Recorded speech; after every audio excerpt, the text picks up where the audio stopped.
longevity. Who's more skilled? Jokic's game is going to be predicated on how long he wants to play. But he ain't winning Because no it's not chips. predicated That's on why anything. I know Jokic ain't winning no more chips.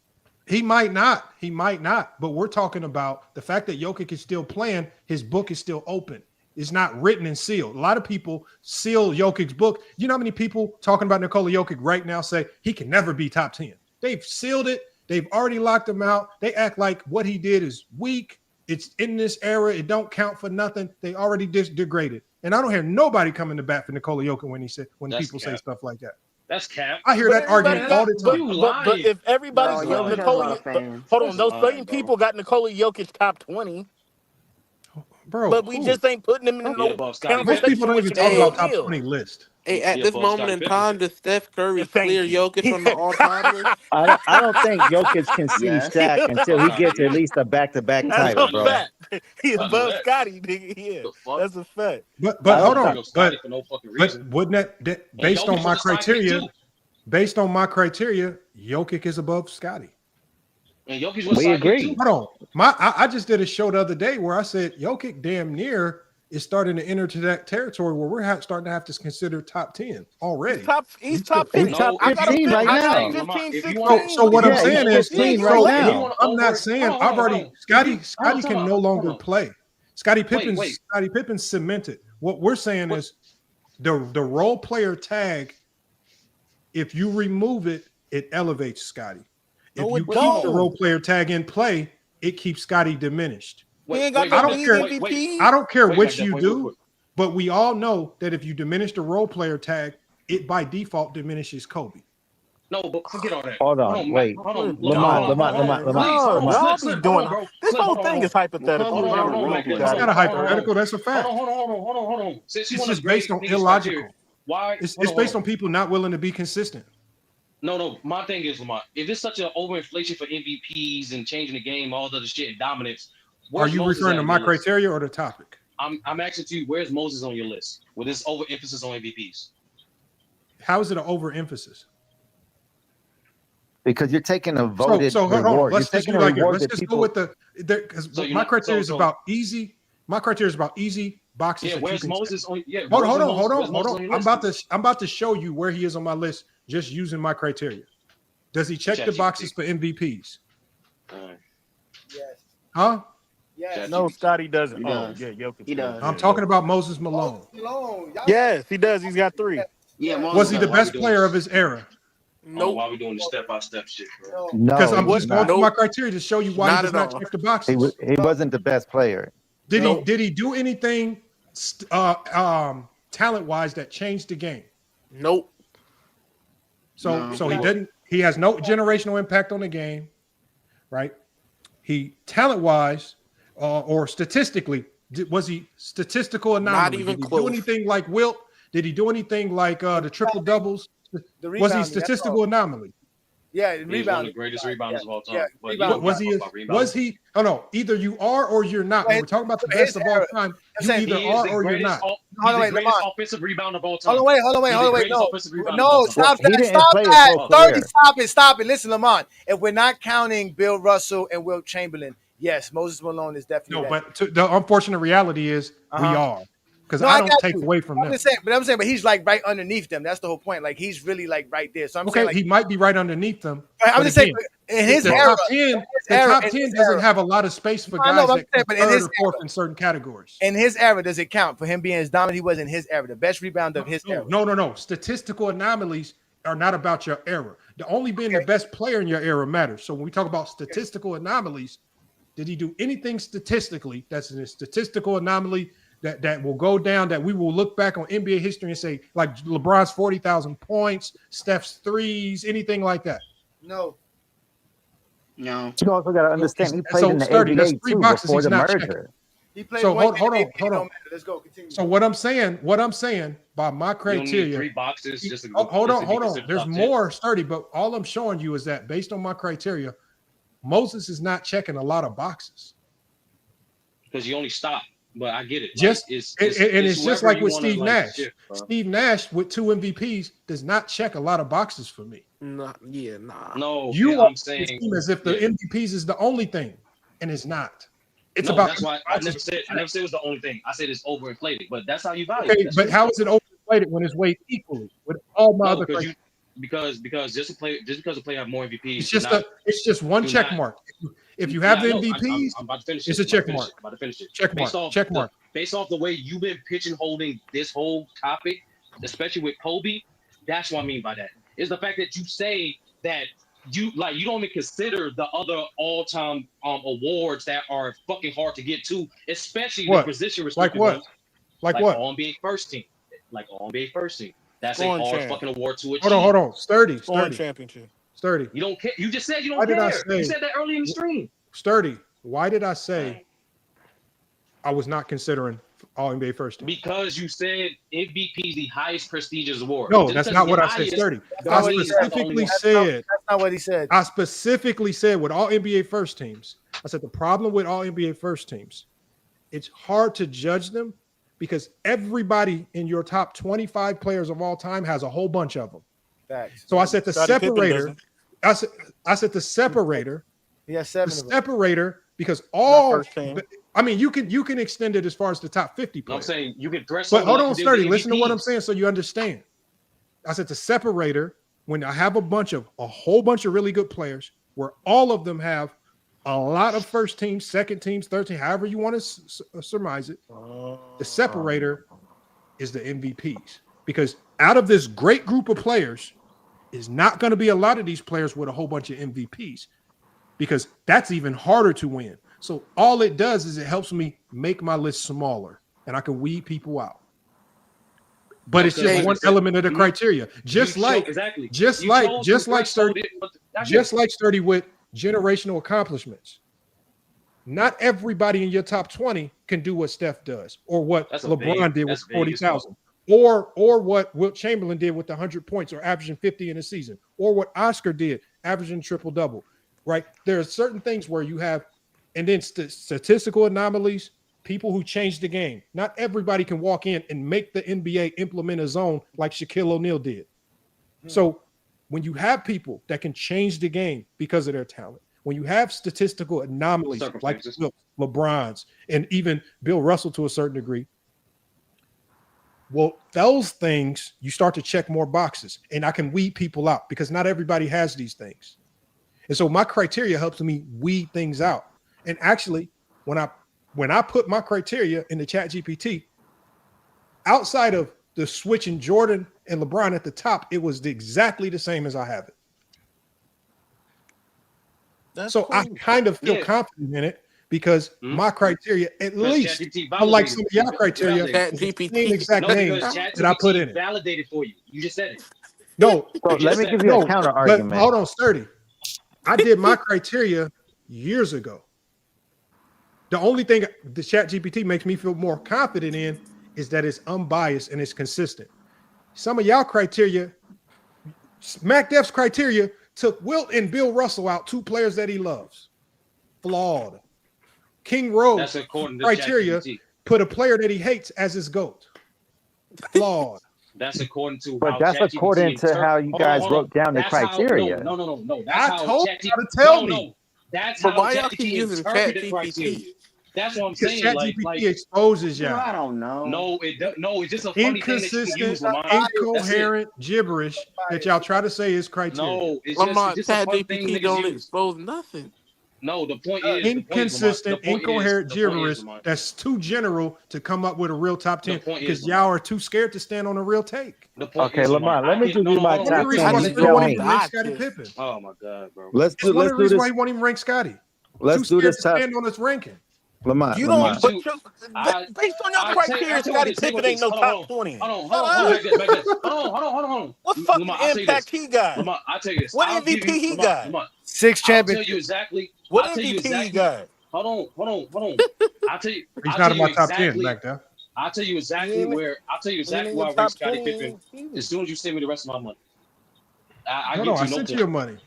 No, you didn't send me all my money. No, you did not. Yes, I did. Damn. You want Lamont? Don't make me show you the proof to these people, bro. Do not make. How much did we bet? $250. You want the video and the proof and the timestamp?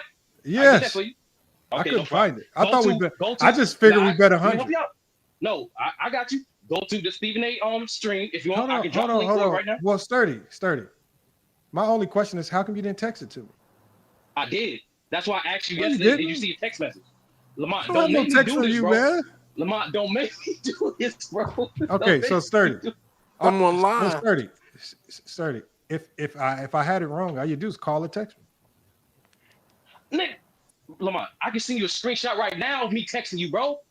There's dates on it. You a shady nigga, bro. I ain't going with you, bro. I don't have any text from you, bro. I literally don't. This nigga don't pay nothing up, bro. Yo. I don't have no text from you. That's crazy. You got to stop betting, Lamont, bro. Stop betting on your. Okay, sturdy.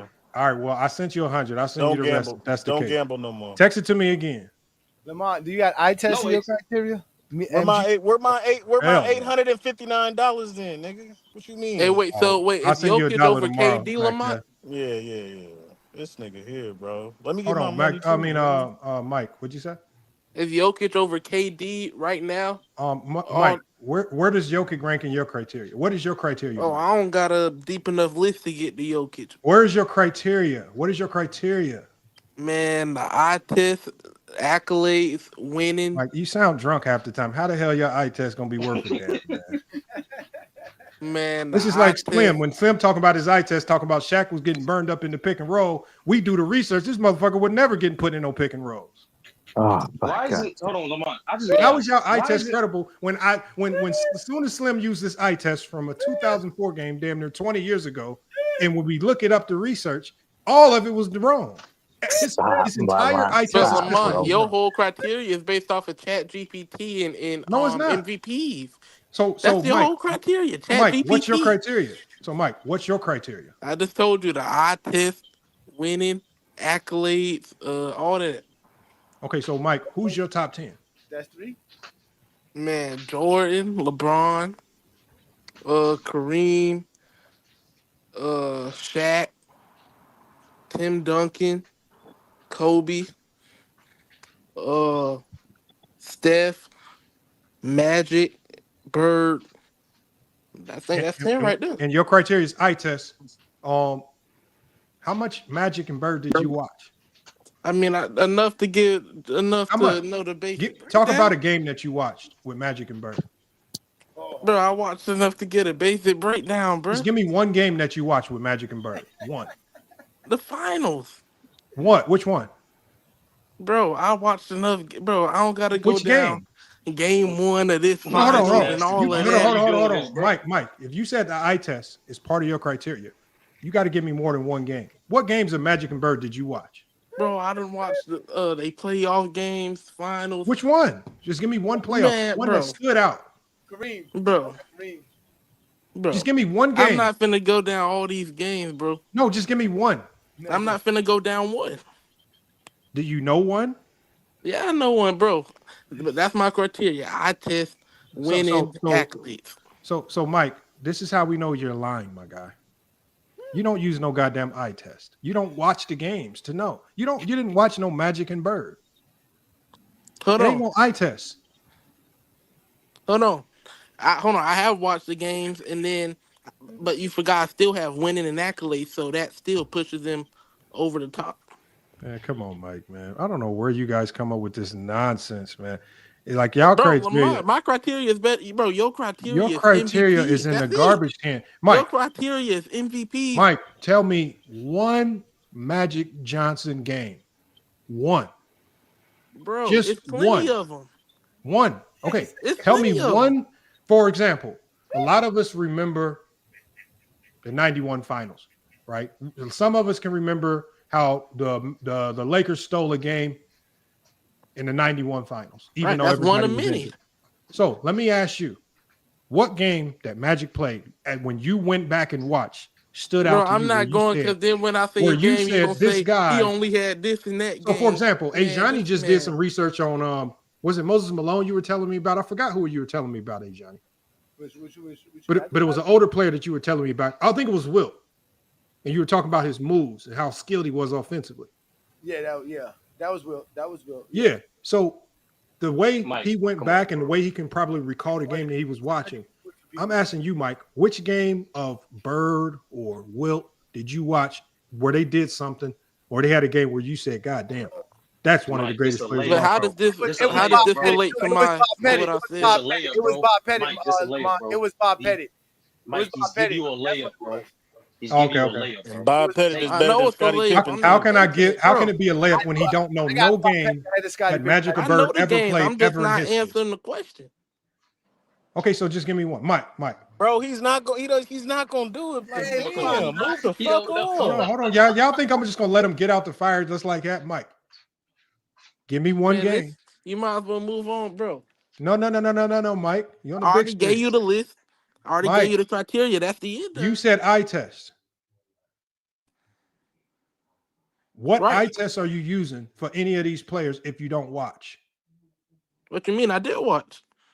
Who? Well, okay, so what Magic and Bird game did you ever watch? The finals, the playoffs. Which finals? Bruh. Man, move on, bro. Bruh, I done already, bro. I'm not answering all these. You didn't watch this game 3 of this year and all that. Right, man. Because it's not you don't have to pretend like you watch, man.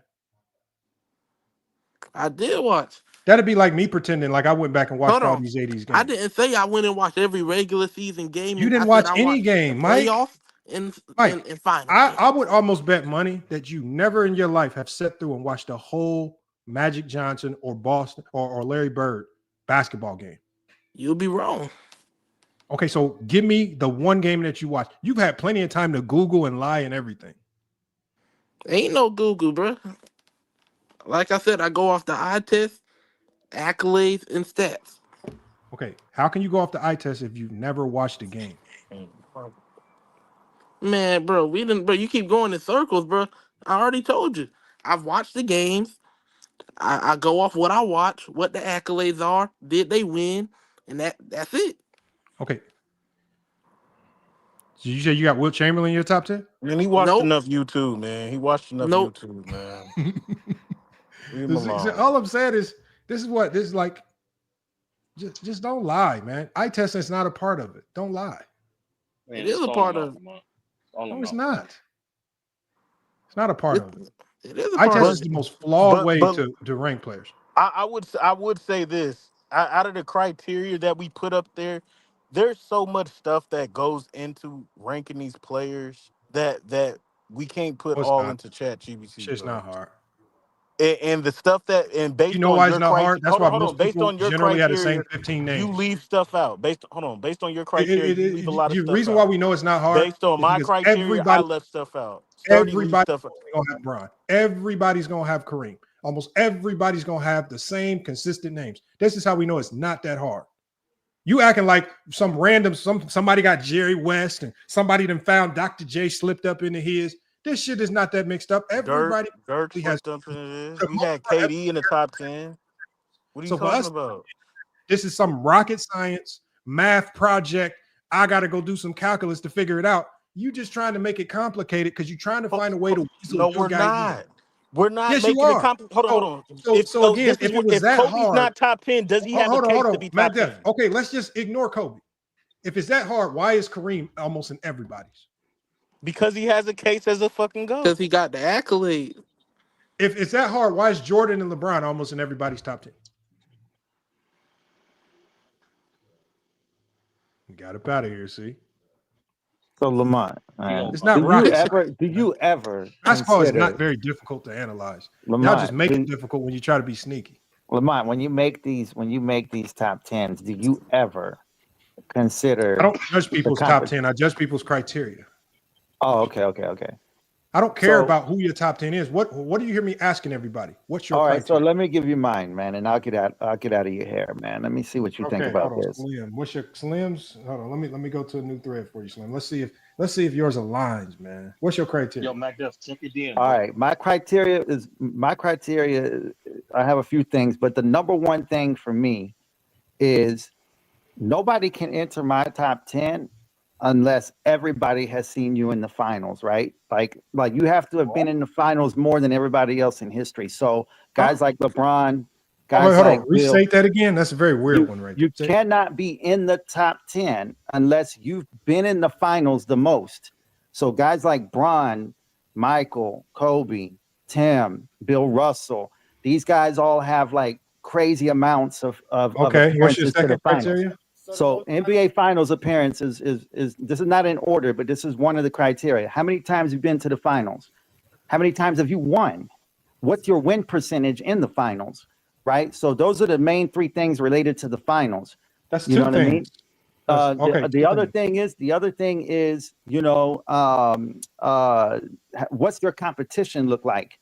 So in the finals, you know what I mean? What's your level of competition that you're going through to get to the finals, and what's your level of competition that you're going through in the finals?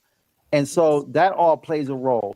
And then Then it's a matter of all of the stats and the accolades. Because to me, it's the legacy. It's your legacy. How strong is your legacy? And I feel like that's built on the finals. But then after the legacy conversation, what's your stats look like?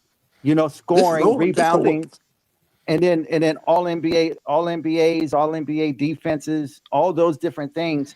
Those are to me stats and accolades, but they don't prioritize what your legacy is about in the finals or on your way to the finals. Man, I've been Okay, let me read what I got. What? And then hold on, before you read that, I'm gonna read my list off, and then you tell me what you guys. Hold on, let me read this to you so I can make sure I got it right. All right. All right. You said you cannot be top 10 unless you've been in the finals a lot. Wait, but no, the most. I said the most. Okay, that's what I said. Hold on. Yeah. It says right here. It says you cannot be top 10 unless you've been in the finals the most. I literally have the most. Yeah. 2, you got to win championships. You got to win the most. Yeah. Okay, hold on. So you got to win the most, right? Well, not the most, but I'm just saying. No, I'm just saying. You know, you got to win. You got to win, bro. That's what I said. That's what I said. Yeah. Okay. 3, what your competition is in the finals and what your competition is to get to the finals. Yeah. You said finals. You said stats and accolades, but then you said stats and accolades are not prioritized.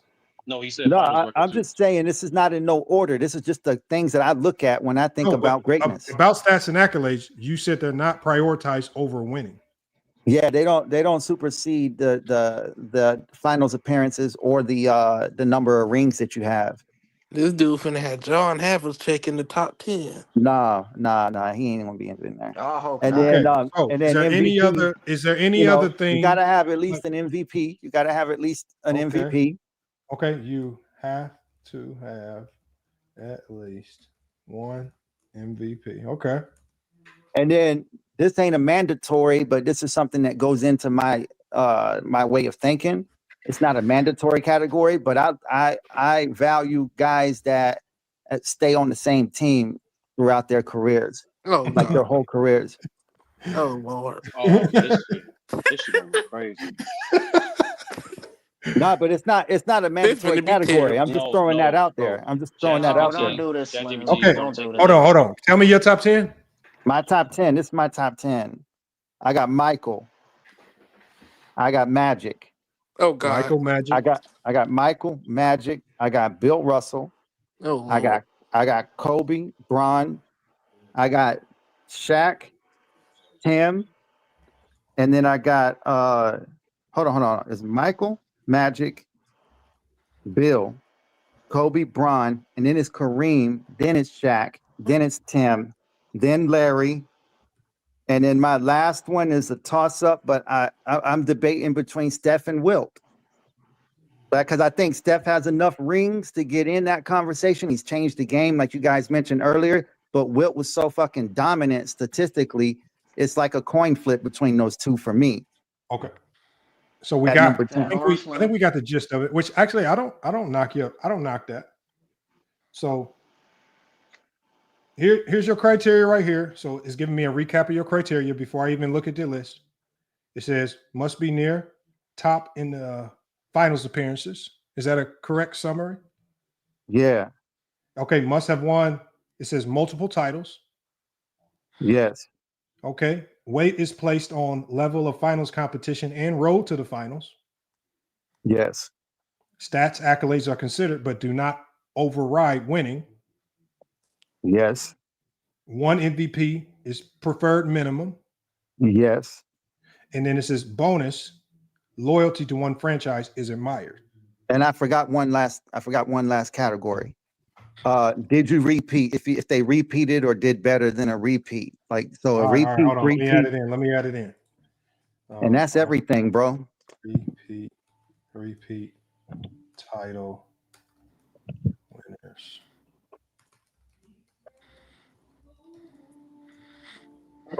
Yeah, Sam Jones. Let's see what we get. Thorough criteria. All right, so it's going to break down the criteria again. Okay, so it says Slim's top, and I would share my screen, y'all, but I'm downloading a whole bunch of stuff, so I'm gonna hold on. So it says Slim's top 10 NBA players. Number one for Slim, according to your criteria, is Bill Russell. Yep. All right. 12 finals appearances, 11 titles, 5 MVPs, loyalty, right? Faced Wilt, West, Baylor. Says why he fits, great winner, greatest winner in NBA history, anchored to Celtics dynasty, led both ends. Number two for you is LeBron James. 10 finals appearances, 4 titles, 4 MVPs, split but long tenure with Cleveland and LA. Says competition, Warriors dynasty, Spurs dynasty, OKC and the Celtics. Said why he fits. He led teams to the finals more than anyone outside of Russell, beat historically great teams, high impact on every finals run. Number three for you, and I didn't see this one coming, is Magic Johnson. 9 finals appearances, 5 titles, 3 MVPs, all-time Laker, Celtics, Pistons, and Sixers. He all beat. Why he fits, 1980 finals king, transforms the game, beat Dr. J and Isaiah as well. Number 4 is going to be Kareem. 5 is Tim Duncan. 6 is wild. We got John Havlicek, the first John Havlicek sighting. Lifelong Celtic. Beat Wilt, beat West, beat Frazier. Two-way versatility, finals mainstay, key in both Russell and post-Russell eras. 8 titles, 8 finals appearances, 8-0. Number 7 for Slim is Sam Jones. 9 finals appearances, 10 titles, but they have a star by Sam Jones because he has no MVPs. But he says he's a lifelong Celtic. In place of him, they have Larry Bird, 5 finals appearances, 3 titles, 3 MVPs. They got Steph Curry next, and then you round out your list with Shaquille O'Neal. Multiple teams, but dominant with the Lakers, Comp, Duncan, Iverson, Reggie, and the Pistons teams. And then your runner-up to make the top 10 was Hakeem Olajuwon. And it says the people who just missed the list were Hakeem, KD, Giannis, and Wilt. No Mike and Kobe? So there's no Mike and Kobe in there at all. Bro, I'm just telling you what to list. Stop it, bro. Come on. Listen, that one franchise. You want me to share it? I can share the screen. Hold on. Well, you're gonna have to add a category in there that just says GPT lead is your flawed. team. Yeah, GPT. That just shows how bogus that is. It ain't accurate. Okay, Yeah, hold on. Listen, Or adjust the criteria. Bro, this is your to star criteria, players. man. Lamar, you need to do come away on, with bro. that chat GPT. That's crazy, bro. I've heard a lot of Slim. people's criteria on FYF. I've heard a lot of top 10s. I've never heard Sam Jones. I've never heard John Havlicek. And Yeah, they ain't in there. and I've never seen somebody not have Mike in there. It's your criteria. It is not chat. That's No, crazy, bro. No, it's the way you phrase your Slim, the way you phrase your criteria. It took it literal. So It took it literal, so it's obvious that we're talking about star players. Literally, you guys don't talk literally. You guys talk. Jesus Christ. no. So Y'all Lamont, need to do do that away over. with that chat GPT. No one speaks. Lamont, do that over and just add star player. Led your team to the finals. No, that's the number one option. It's not built that way. It's not built to be 100% literal. Yeah, just okay. So Lamont, just Okay, add hold another on. one option. Slim. It gave a reason why it didn't put Jordan in. You want me to hear? You want to hear it? What it say? It says Jordan, 6 finals appearances. It says this is far below guys like LeBron, Man, this Magic, is crazy. Russell, Stop, man. Kareem. Hold on. Can I read it? Listen. It says this is far below guys like LeBron, Magic, Russell, Kareem, Sam Jones, Havlicek. Sam And it Jones. also says even Steph Curry matches him.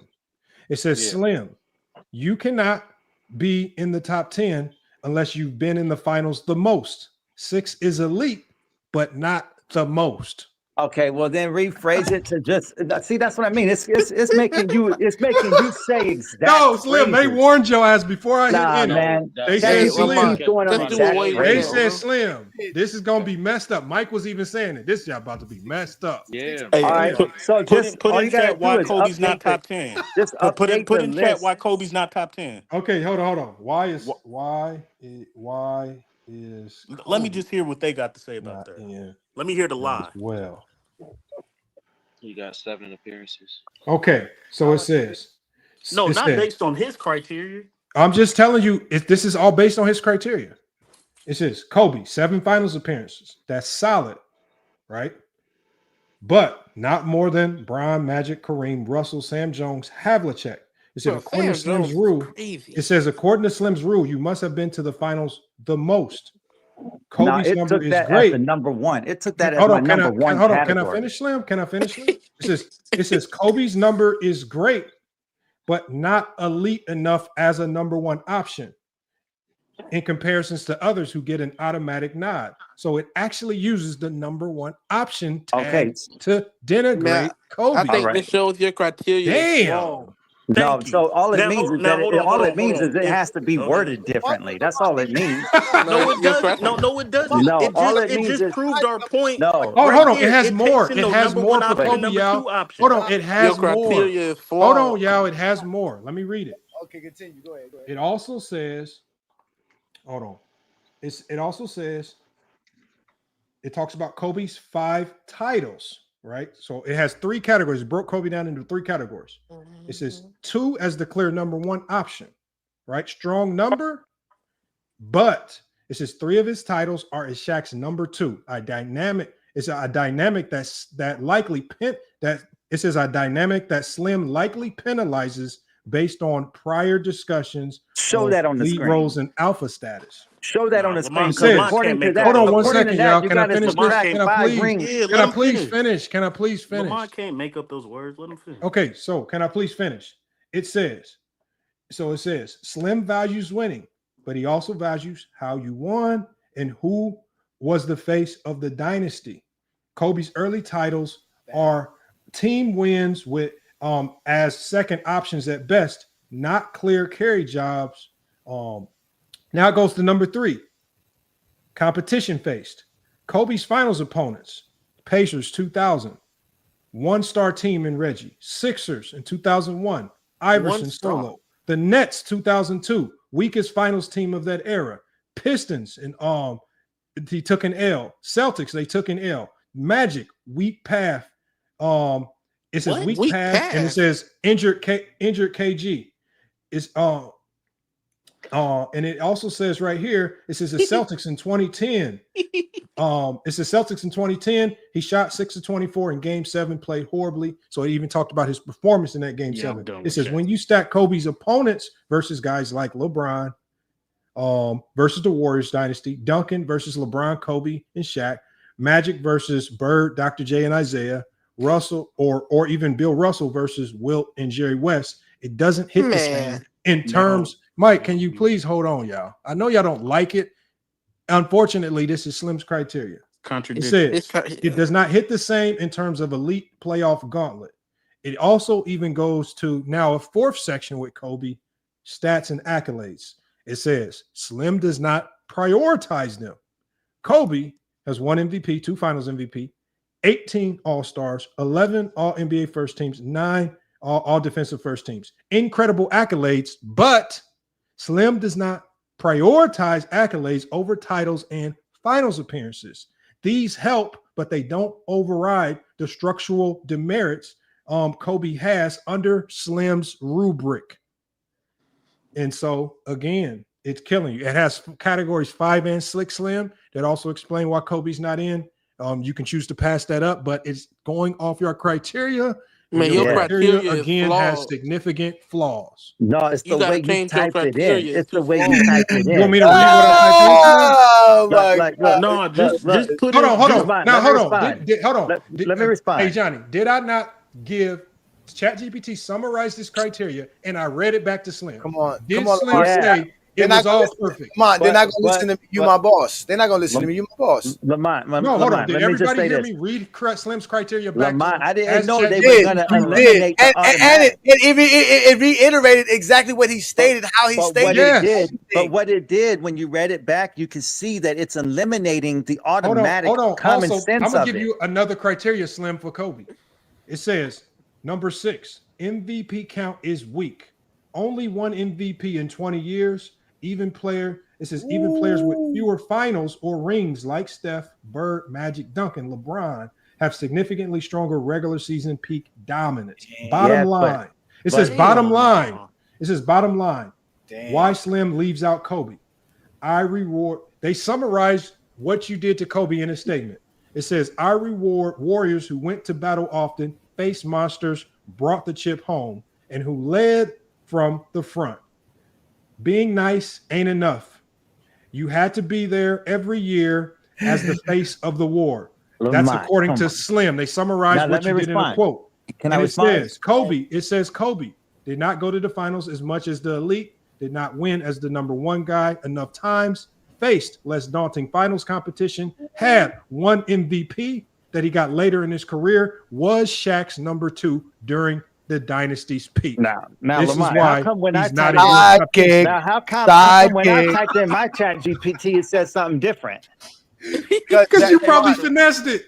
No, you finessing. That's what I'm trying to say. You finessing, bro. You changed the criteria. No. By the way, you guys got to understand is that for one, you're using the generic brand of Chat GPT. Lamont's not. He's using the advanced version. He's paying for that. It has access to information that you're not going to have on yours. Secondly, his algorithm is also predicated on all the conversations he's had on this particular brand.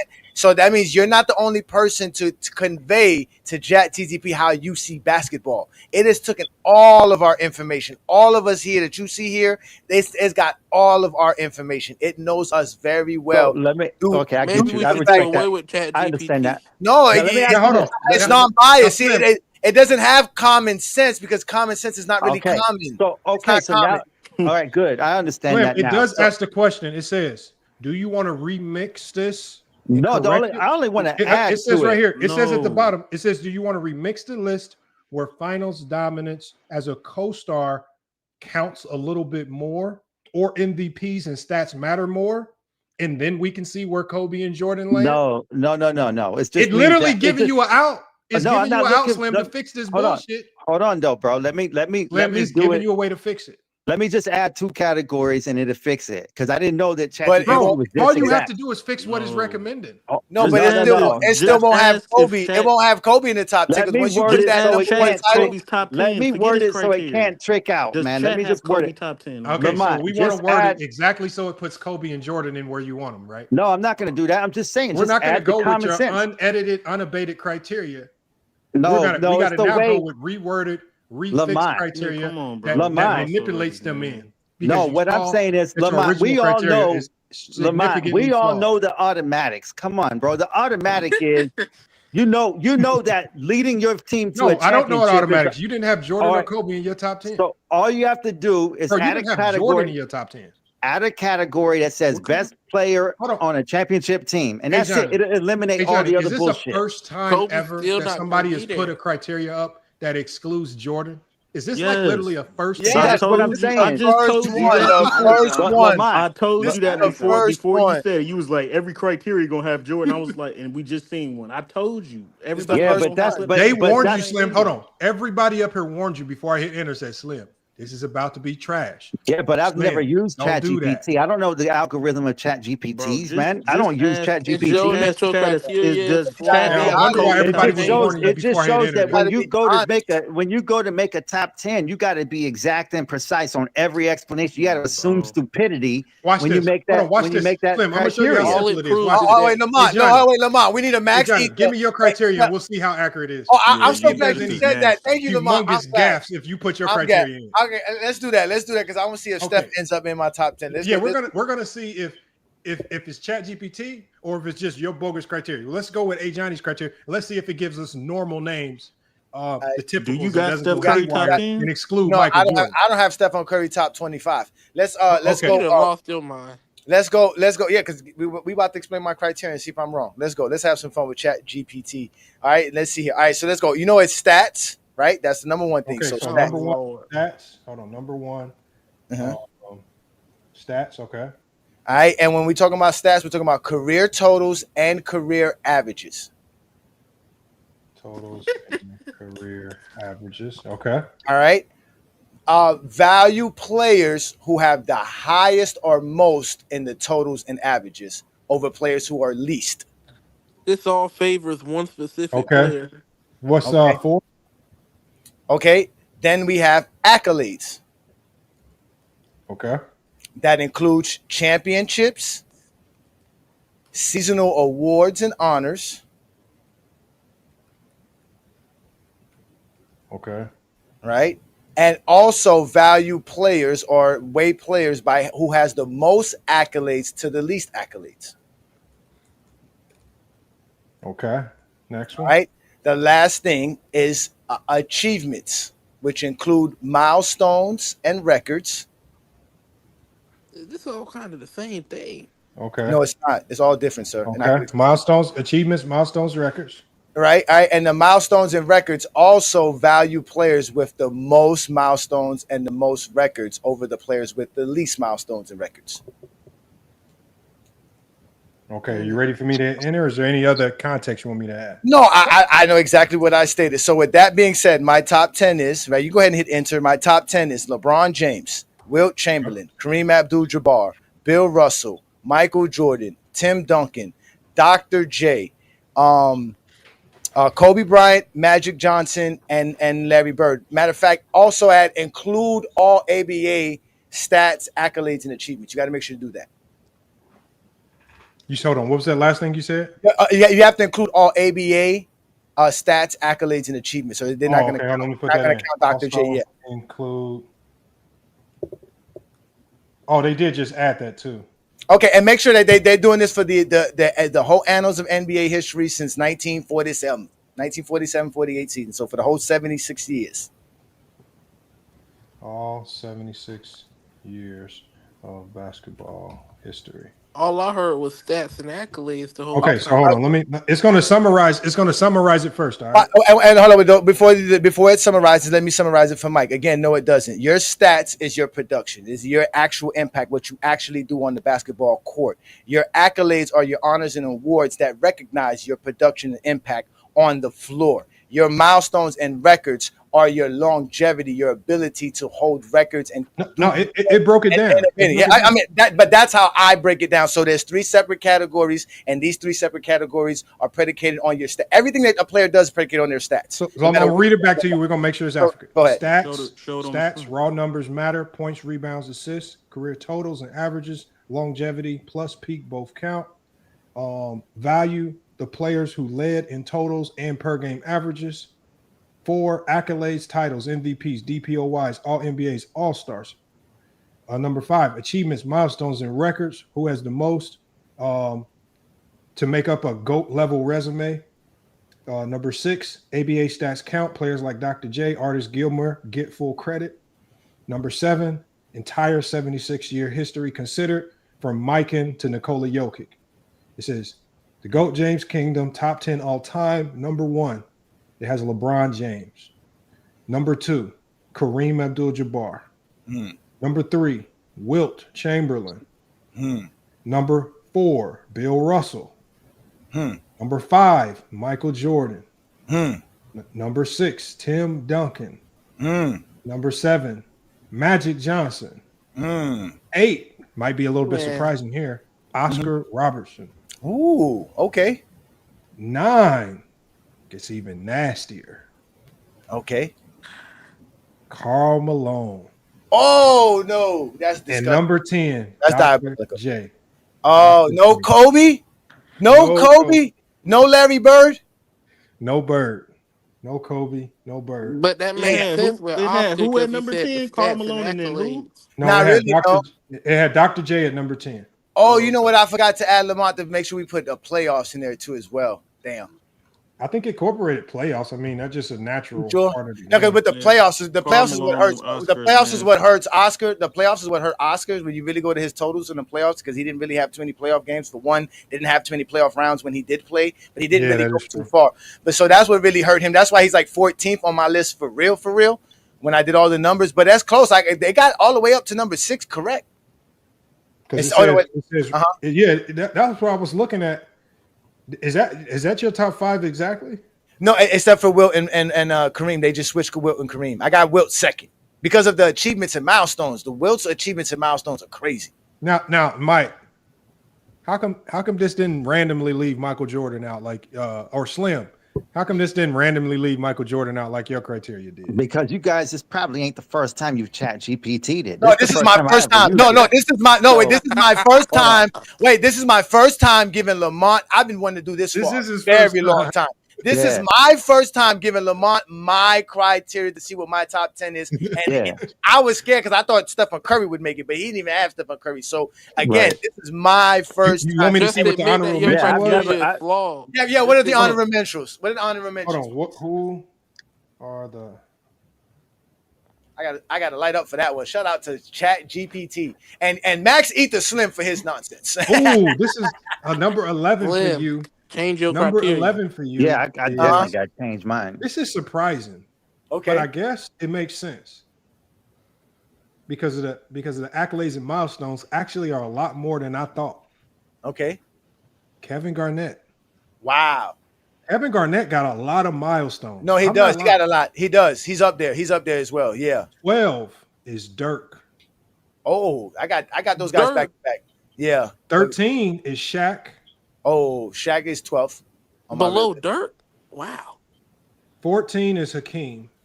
Oh, and then wow. 15 is Moses Malone. Wow. And then we don't get to Steph Curry until 16. And you don't even want to see 17. Is it Scotty?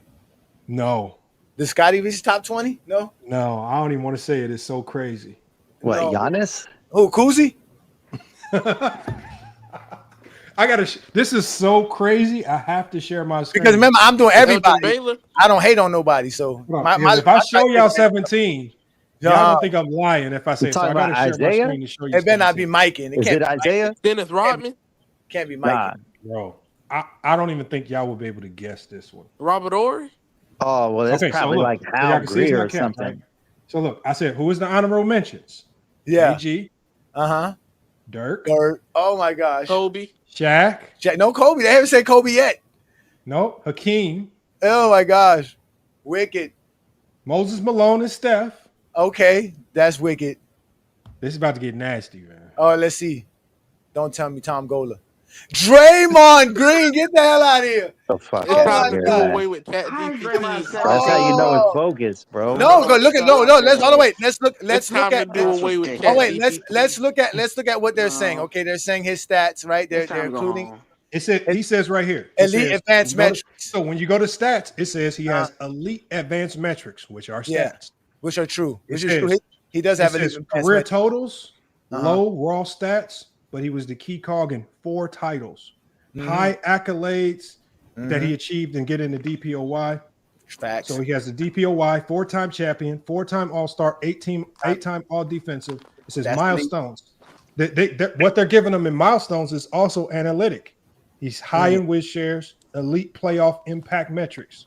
It says not a GOAT scorer, but a sneaky contender based on full resume if defense and impact are weighted heavier. Now, see, the thing is, I do not use any advanced metrics. But I can see why they did it with the advanced metrics, though. See, I don't argue that. See what I'm saying? But go ahead. Who's 18? Let me see. Does it go any further? That's I think it stops. Okay, that's it. Wow. So they say Draymond Green. 18, let me see 18 to 25. Let me see 18 to 25. Okay. And then when it's done, I'll give you guys Draymond over Kobe. I'll give you my 18 to 25. Oh, Kevin Durant. Damn, baby. Y'all don't know what the hell Chris y'all Paul. talking about, man. Y'all need to shut That invalidates Alvin. Oh, Dwayne Wade over Pippen. There you go, Mac. Bob Pettit. Rick Barry. Clyde Drexler. Jordan. What happened to Kobe? What happened to Kobe? Hold on, let me see. What the criteria? Like that's just the way. That's what I'm saying. There's no way Kobe has to be here with the accolades and achievements. There's no way. It says great follow-up. It says why Kobe falls outside the top 25. Career averages lower than elite peers. Where? That's 25 points per game. Where they getting that from? I'm just telling you what it says. It says solid, but doesn't crack the top 10 in points per game or efficiency. Top 25. Herm, can I read this, please? It says you been running your motherfucking mouth, man. Shit, I'm just reading the screen. It says these are solid, but don't crack top 10 points per game or efficiency. In contrast, that ain't accurate as out, man. Okay, Herm, can I just read this, please?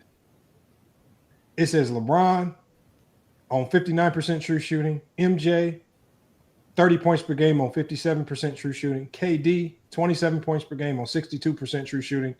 It says even Harder had a higher points per game, higher assists, and better efficiency. Wow. Totals and longevity helps, but not dominant.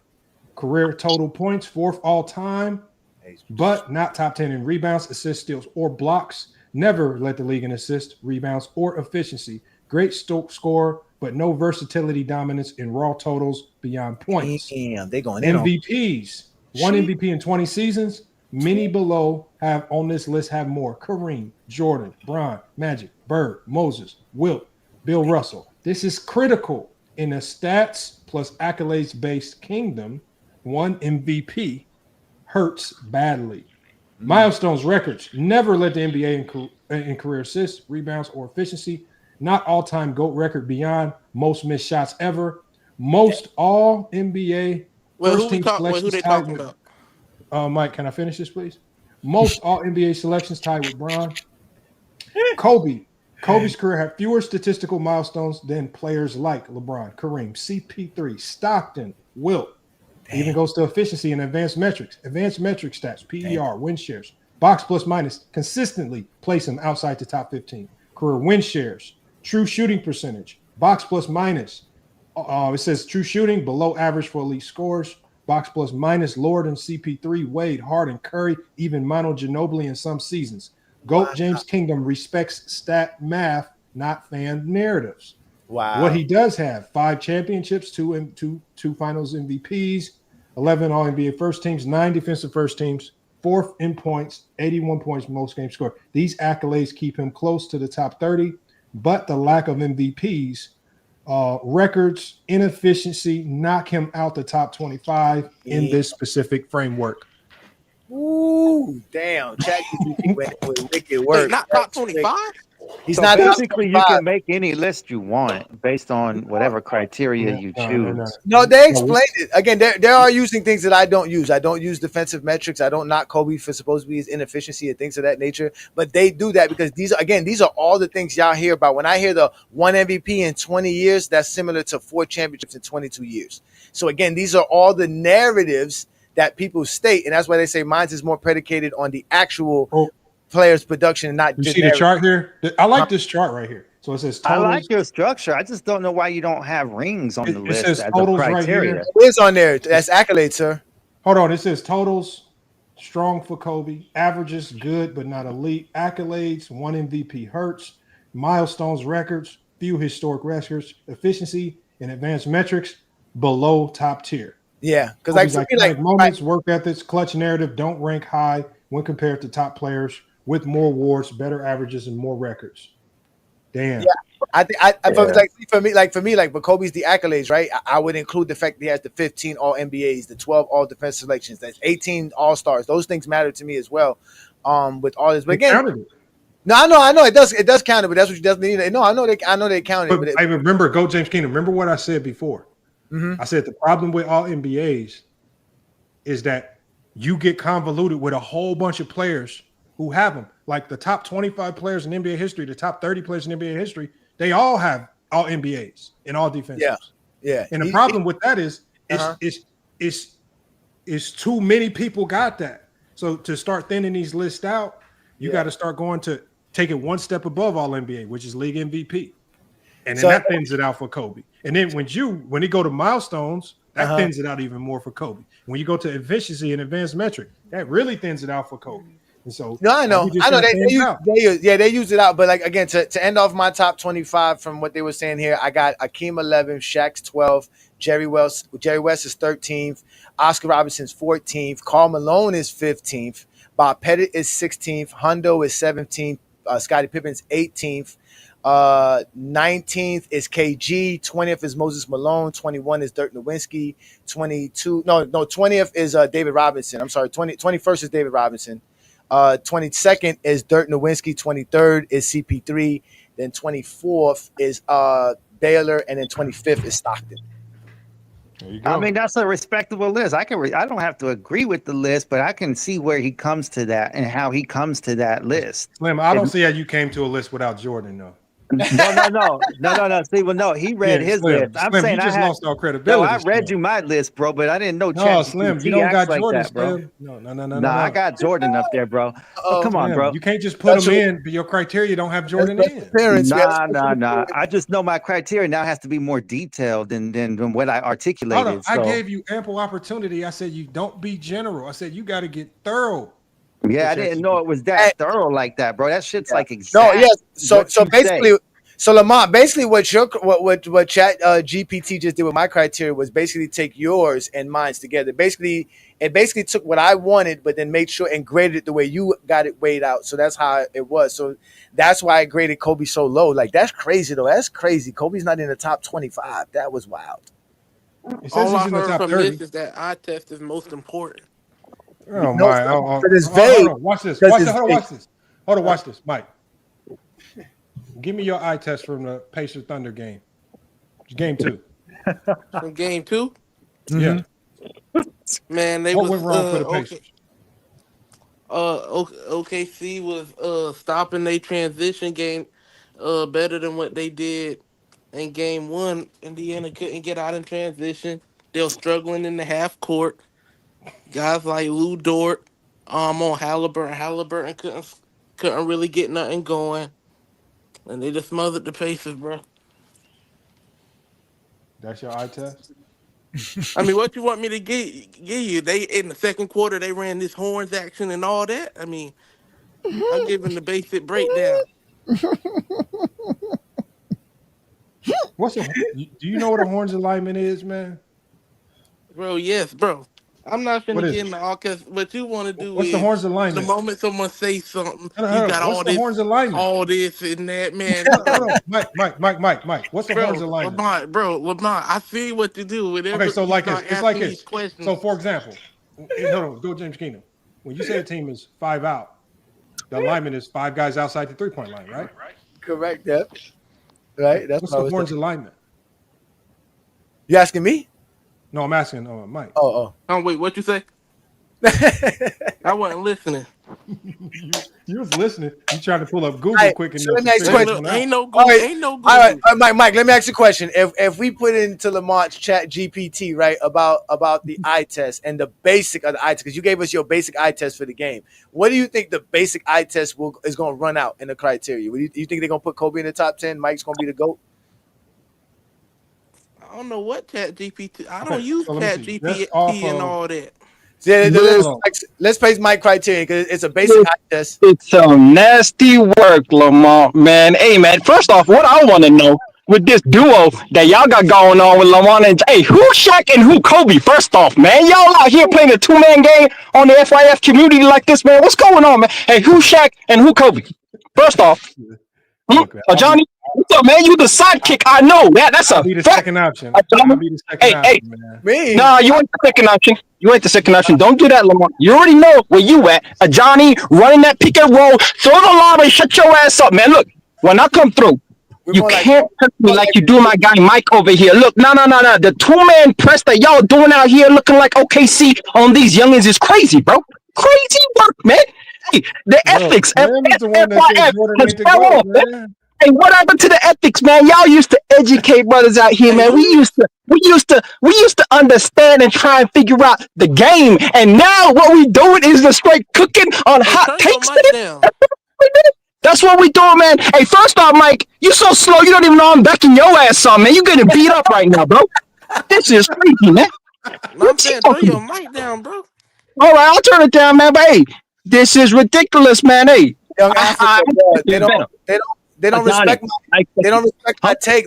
I'm a LeBron sexual. They do not respect my take. So I got to give them the exposure. Oh, no, it's not about that. You know ball, but the full court person on these youngins that really trying to understand the game and learn the game. Look, man, Lamar, you much better than this, man. And this FYF Chat GPT logic that you got going on is incorrect. Actually, unethical, to be honest, because the game is much grander than what can be logically comprehended, right? Way more. As a coach, you know that, man. That's the crazy aspect of the game. For example, what we see in the finals right now, if you were to talk about players, right?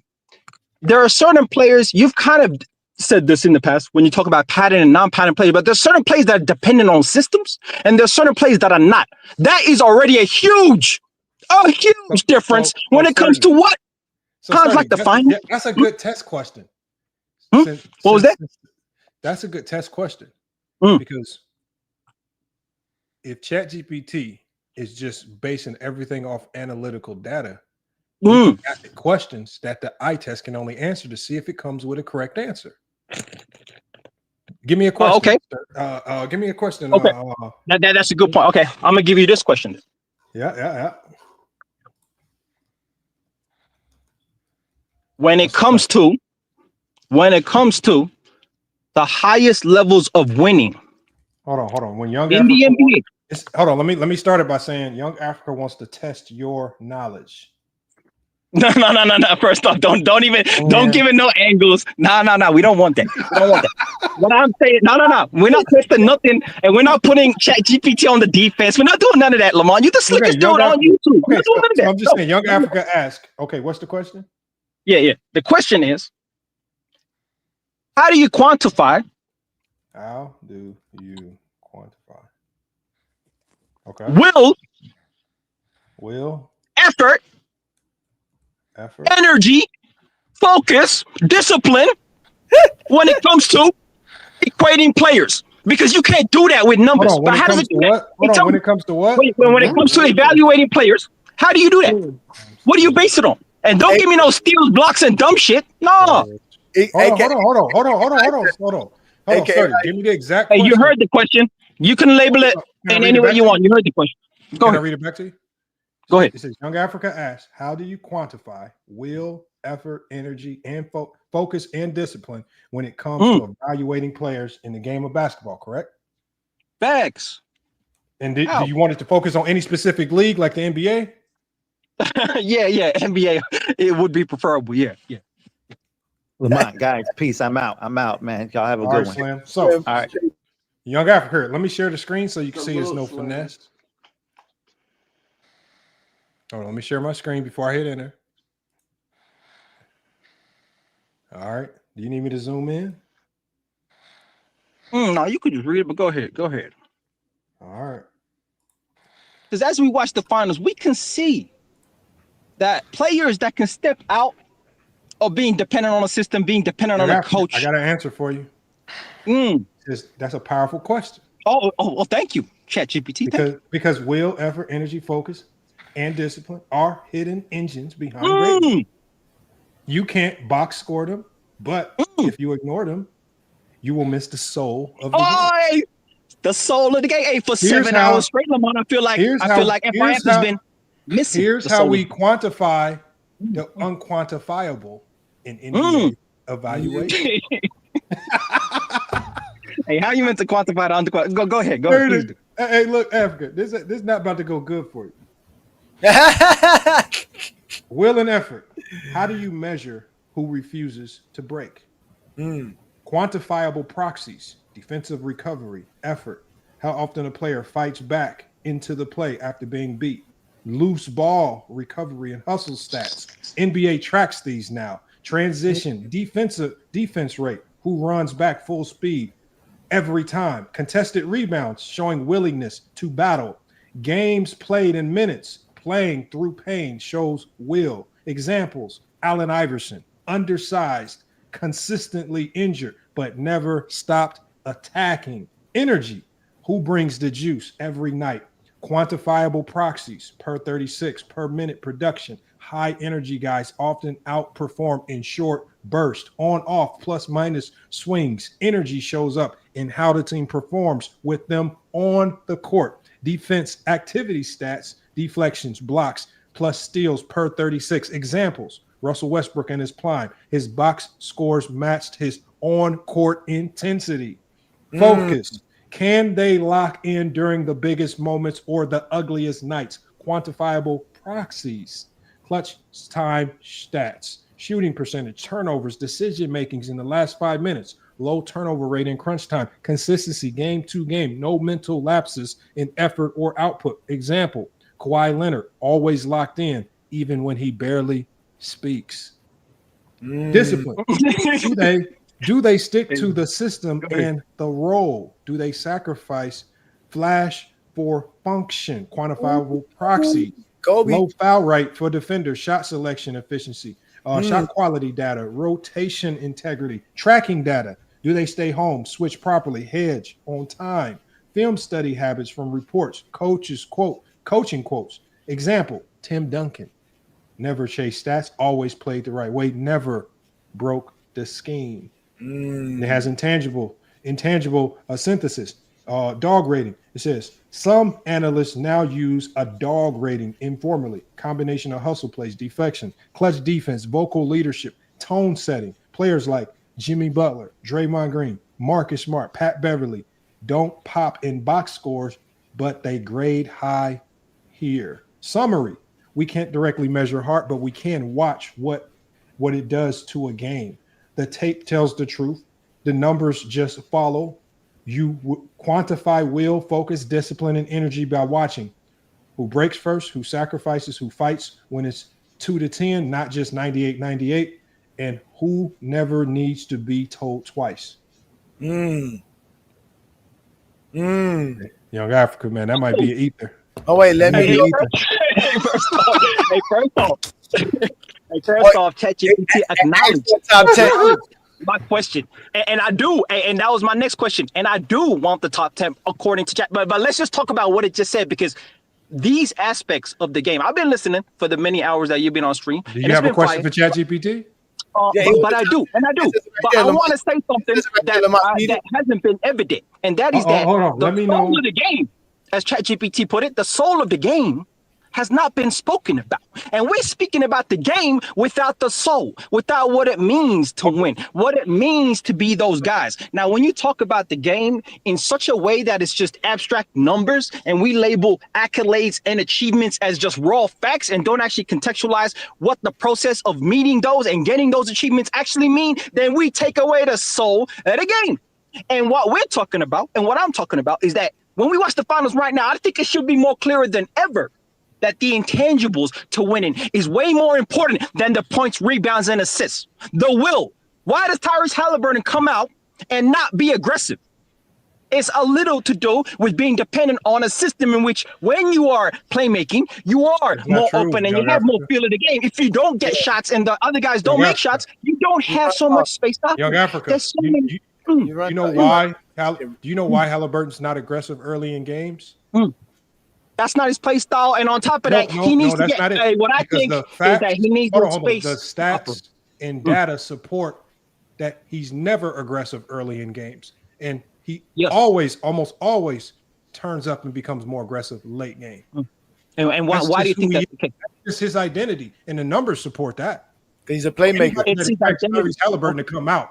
Because he's a playmaker. Have a hellacious exactly, because he's a playmaker. Exactly. Which means you're dependent on your team being able to make shots, which will free you up over the course of a game, which means you will become aggressive. But this is one of the reasons why Halliburton is not a superstar. All you're facts. No, this is what I'm saying. Hey, first off, Lamont, you can't use my point and try and make a point against me when I made the point in the first place, Lamont. This is my point. Using it against you.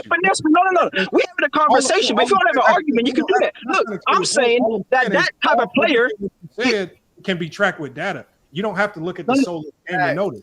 There's data that No. But the data. Look, Lamont. I'm not mad at the data. What we emphasize as basketball viewers and supporters and fans, we do not emphasize the soul of the game, is my point. And when I come up here and what I'm talking about ain't been talking about for 7 hours straight. You're wrong. My criteria had Draymond Green in it because my criteria got soul. What's wrong with you? I'm Haitian. I got nothing but soul. Oh man, and that's why I came up and I pulled up and I tried to shift the conversation because what we talking about. So Africa, you want me to tell it to build a top 10 based on will and discipline? Yeah, do it right there. It says it right there. Do exactly that. It said yes, Jack. Oh, no, not based. Oh, you can do it based on will and discipline, but it's not just solely based on that. But I'm saying that was lacking. Okay. Tell me what you want me to add. Tell me what you want me to add. Please build a top 10. Pretty much, if you want to ask me, you could put the will and discipline in it. To me personally, the most important aspects to any game.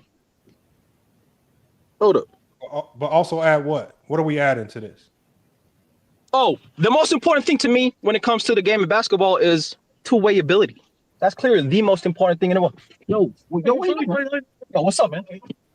Yo, my bad. You guys are probably, but look, hey, when it comes to the game, two-way ability is the most important aspect of the game. Ooh. Yep, two-way ability. Clearly, two-way ability. Yep, longevity in terms of greatness, peak performance. And that should encapsulate the rest. I could put all the other things, but that's fine for me. But two-way ability is clearly the most, and emphasize the two-way ability as the most important thing when it comes to winning. When you do that, you have guys like Kevin Garnett in the top 10. You have guys like Hakeem Olajuwon in the top 5, and you will most definitely have guys like Kobe Bryant all up in that top 10 based on that criteria. And two-way ability is clearly and by far the most important aspect of winning. Bro, stop it, man. Okay, so we're about to now find how out. a weight stat and all that, you can do that, man. Don't matter. So will, effort, energy, focus, discipline, two-way ability, peak performance, longevity. Right? That sounds nice. Oh yeah. Skill set you could have put in there too, but that's all right. That's good enough, man. Tim Duncan is your GOAT. Yeah, that's cool. Yeah. Tim Duncan's your GOAT. Where discipline meets dog and talent meets heart. Ooh. Tim Duncan. Discipline. Never No, broke. this is heavily weighted that will stuff. Will, quiet killer. Two-way impact. Two-way impact. Focus. Never argued, never folded, always executed. Facts. 19 seasons, 5 titles, elite until year 18. 2. LeBron James. LeBron is not your GOAT no more, young Africa.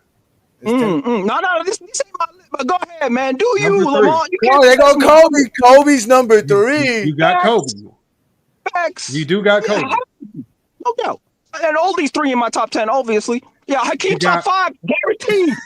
Guaranteed. Yeah, Uncle Hakeem. We got you, Uncle. We got you, Uncle. Don't worry. You got you. You got Jordan at number 5. Jordan's number 5. That's all good. And all of them in my top 5. Kevin Garnett. Kevin Garnett. Man. Kawhi Leonard. Kawhi Leonard. Wow. And that's hey, how the fuck does longevity keep Kawhi in that discussion? That's whack.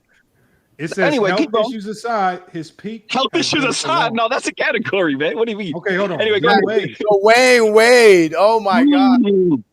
Damn. Oh, the will got Dennis Rodman is in your top 10. Dennis Rodman. Wow. Hey, Will. And hey, why Jimmy is Will Butler the first rounds one? out your top 10. Oh, yeah. Okay.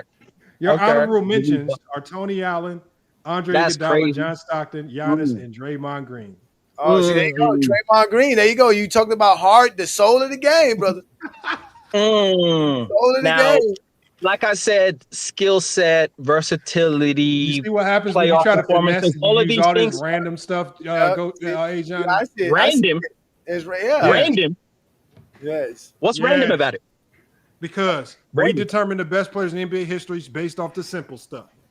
Exactly. Based off the MVP, Hey, first off, championship, I personally think Kevin Garnett is a top 10 player. accolades, That's milestones. Yeah, well, that's it. I mean, You simple made this stuff. more complicated than what it was. Now you got a list. No. that look Hey, crazy first as hell. off, You want to go Lamar, with as the a soul coach, of the game. as a coach, maybe that's why you ain't been winning natty chips year on year, because you think the game is simple. It's a complex game, Do Lamar. you want to see my You record from simplify last it. year? It's a complex. It's a hey, if you get it done, apparently it don't matter. Apparently it's about the chips and it's about the MVPs. It don't matter, bro. Your legacy looking weak out here, Lamar. What you doing, man? What you doing, man?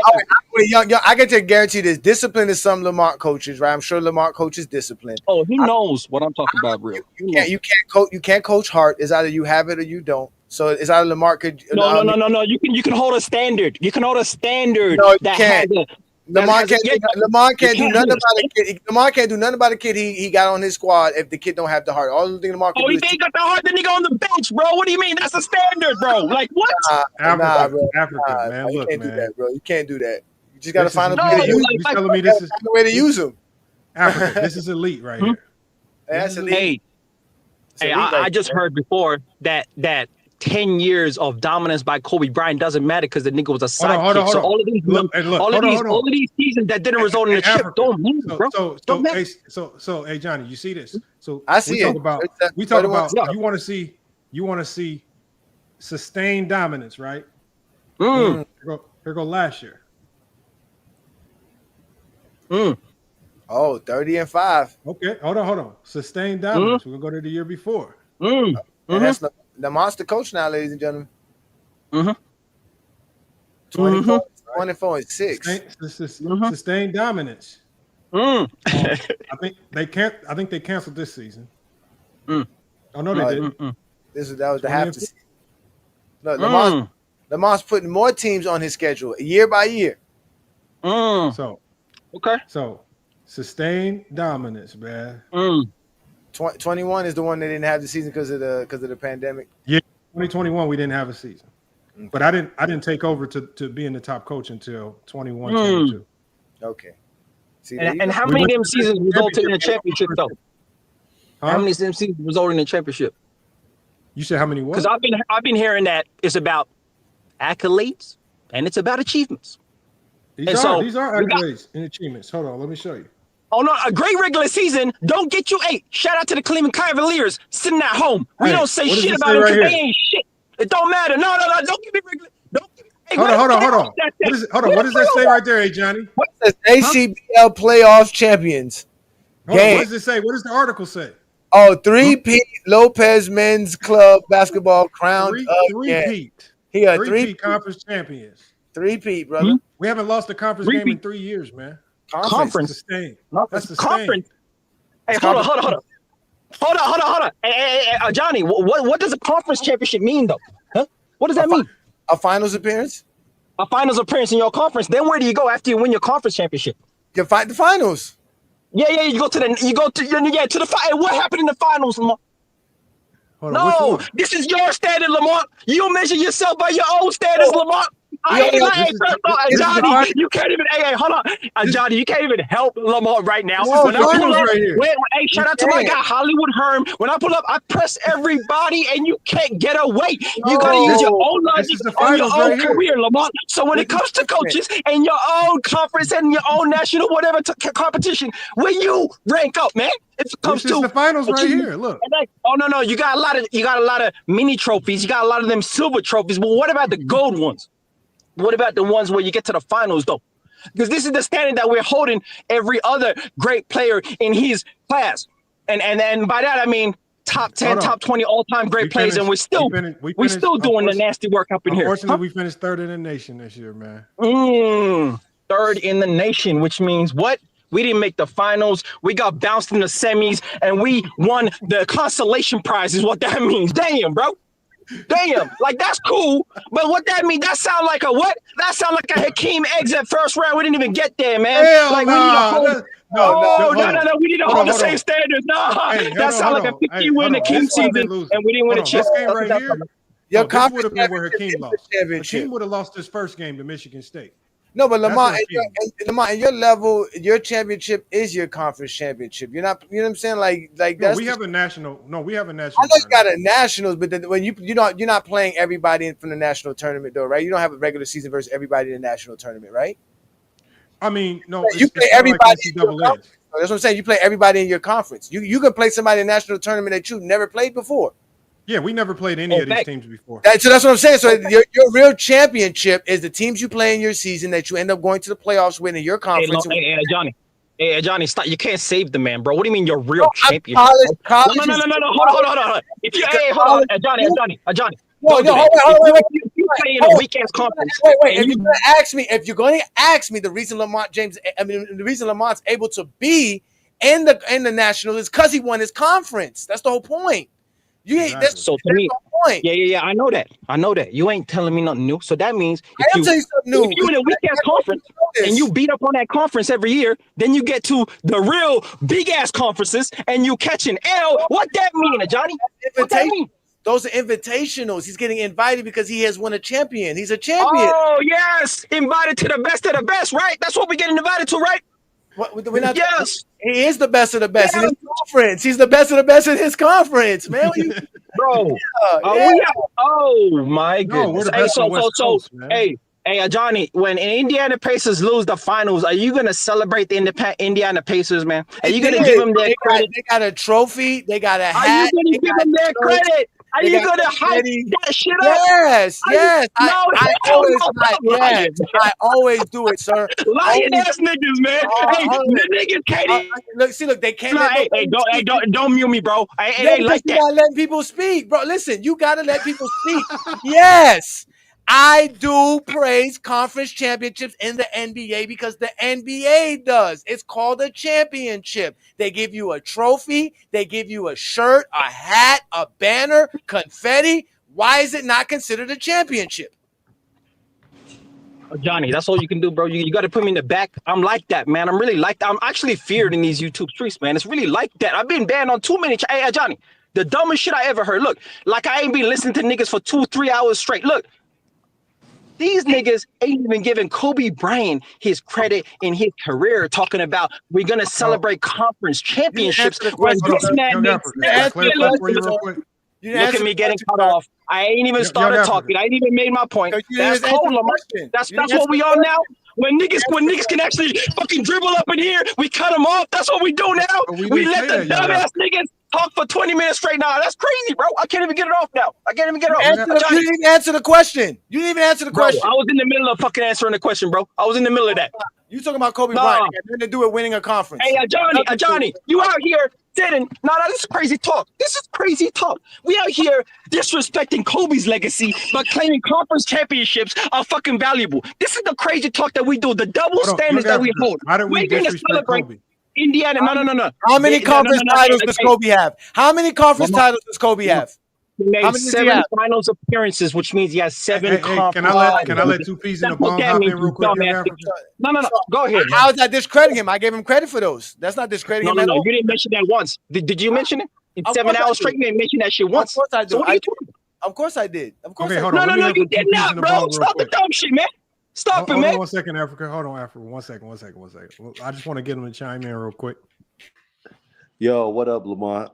How you doing? Good, How y'all doing tonight, man? We good. So a couple things. So first, I gotta mess with you, man, because I know some of the schools on that list, that Ascending Life Prep and then PHPs. I know how the teams look. So, but look, hold on. Let me show you. Oh, hey, my guy backing it up. Hey, we ain't disrespecting the teams, Lamar. We're just putting in perspective of what it means to win. Our schedule, we didn't play Ascending Life Prep this past season. I thought I saw it on the schedule. That was last year, and that was a conference game we couldn't control. You play? Did you play? This is how we start the year. I want y'all to go look up Pima Community College. You look up. You played the number 1 JUCO in the country. We were the only team. Look, we played them twice. I'm one of the few teams that won't play them. We played them here, first game in the exhibition, and the second game in the exhibition. Pima's number 1 now. You got Pima last year was number 1 in the country. They were undefeated all year. We played them in an exhibition right here. We were the only team in the country to beat them until they lost. Did y'all beat Scottsdale last year? Well, I'll show you.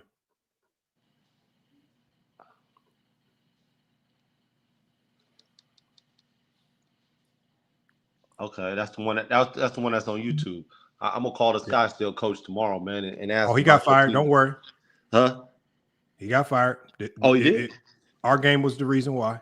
Oh man, yeah, I really got to hit him now, man. He gonna have some bad blood, like man. So I hit him up. So when I hit him up, right, I'm hitting him up like, because I'm trying to hit him up in a way because I want to reschedule, but you know, we a club team. We just beat them. We put a scar on their record. Yeah. So I'm like, man, love the experience. He was like, yeah, I'm looking for my new job, man. Yeah, that's bad. Dang. That's a bad look, man. That's a bad look. So one thing, and I was just messing with you about that to give you a hard time. But one thing, Ascending Life Prep, they were trash. I ain't gonna lie, they were trash. They had one kid though that was nice though. They had one kid that was nice. Hey man, they always have just one.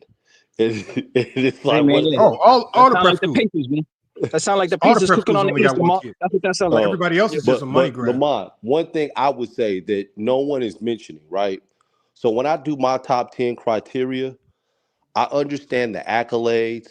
I understand the soul of the game. I understand what everybody's talking about. But one aspect I always look at and say is, could they dominate in every era of basketball based on their height, their stature, their athleticism, their skill set, their It's defensive impossible prowess? to figure. That's impossible to know. Huh? It's impossible to know. I'm just saying, like that. I mean, How do you measure that? That's really what A it guy boils like down to. Moses Malone. You're talking about How do you 10 measure? guys, 10 out of the thousands of guys that have played basketball. But isn't that going to only favor players of the day? I don't think so. Because there's not too many players of the past that can come forward and hoop in this. Like I think Wilt will still be in there. No, he would not. Yeah, I think he would. Wilt would be JaVale McGee. Nah. He would. Nah. I've seen the film. I watched too much film. More skill. Wilt did not have more skill than no JaVale McGee. Let me ask you something. Lamont, didn't Wilt lead the league in assists? Bro, Wilt was hitting post fadeaways in a shit, league. Did you see the? I'm just asking. Did he lead the league in assists? Did you see the league? numbers? They can't really do. Yeah, that's different. But the skill set. That'd be like asking me. That'd be like asking me. Can I lead the league in assists if I'm playing in a YMCA league? Hell yeah. I don't know actually. That's not. But if you put me in a top tier league with former NBA and D1 guys, that shit ain't probably gonna go the way I want it to be. When the comp go up, it's just like them high school players that be playing at them small 1A high schools, averaging 35 points per game, but no D1 in the school, no D1 team in the country touch them because they know you just beating up on a whole bunch of has-beens. As soon as you come to the city and you play one of the 5A schools and you going up against a 5-star recruit that's only averaging 10.2 points per game, and this motherfucker barbecue your ass. There's no 5 stars averaging 10 points a game. That's highly unlikely, bro. I watched in high school. I watched Greg Oden. Greg Oden was the number one player in the country. He didn't average 20 points per game. Who? Greg Oden and Mike Conley was on the same team. No, I said in today's climate. But we can still go to today's climate. Like even if you go to look at Bronny James was the best player on his team. Did not average 20 points per game. All right. I'm gonna call BS on that because my son played. That's a fact. Hold on. If we're talking about right now. But I'm telling you, if we're talking about when he was in his senior year, my son played against that school. Bro, he only averaged 14 points a game. He wasn't the best player on that team. Who was a better player? Isaiah Elohim was better. Bro, where did he even end up going? Was he 1-star, 2-star? No, Elohim went to USC straight out of high school in 2024. Bro, Elohim was not on anybody's rankings. Well, you know what? Because he was not the best player. I'm telling you, I'm not talking about. How was he the best player when Bronny led the team in points, rebounds, assists, steals, and blocks? Lamont, I'm not talking about what people are saying in rankings. I'm telling you what I saw. Stats. I'm telling you what I saw. Him play too. Like what's it called? Bronny. To me, Pippen was the second best player. Bronny wasn't even all conference first team in his league. He wasn't even all league first team his senior year. What's his name? We're talking about on that team. I'm going to tell you what's his name. Ashton. I'm going to tell you. Ashton Hardaway. Bro, I can pull up that roster. Ashton Hardaway was all league first team on that team. We could pull up that roster. Was Bronny James 5-star? Yes, he was. And averaging 14 points? I don't know if he was averaging 14. I know. But what I'm saying to you, Lamont, is if I have to go to what was the name of the high school again? I forgot. Sierra Canyon. Yeah, Sierra. Yeah, but I'm telling you, on that team, Elohim was the best player that year. No, he wasn't. I watched him play. No, he wasn't. Because I thought Pippen was the second best player. You must have saw a game where Elohim was hurt. Because I'm going to tell you, Elohim got hurt, and that's when his ranking started to drop. Because when Elohim came into high school, he was like number 2 in the country. All right, so I have Bronny James, Sierra Canyon, senior year stats right here. His whole team. Look up their all conference. Look into who made all conference, because I believe Ashton Hardaway made all conference first team from his team. He was the only one. Bronny made second team. Bronny not only was the best player on that team, he went and joined the USA. Was it the under 18 team or something? And went and dominated with them. That's when he played. No, that's when he played well. I will agree with you there and say he played Bronny well. James' his senior year averaged 14.1 points per game. He led the team in rebounds.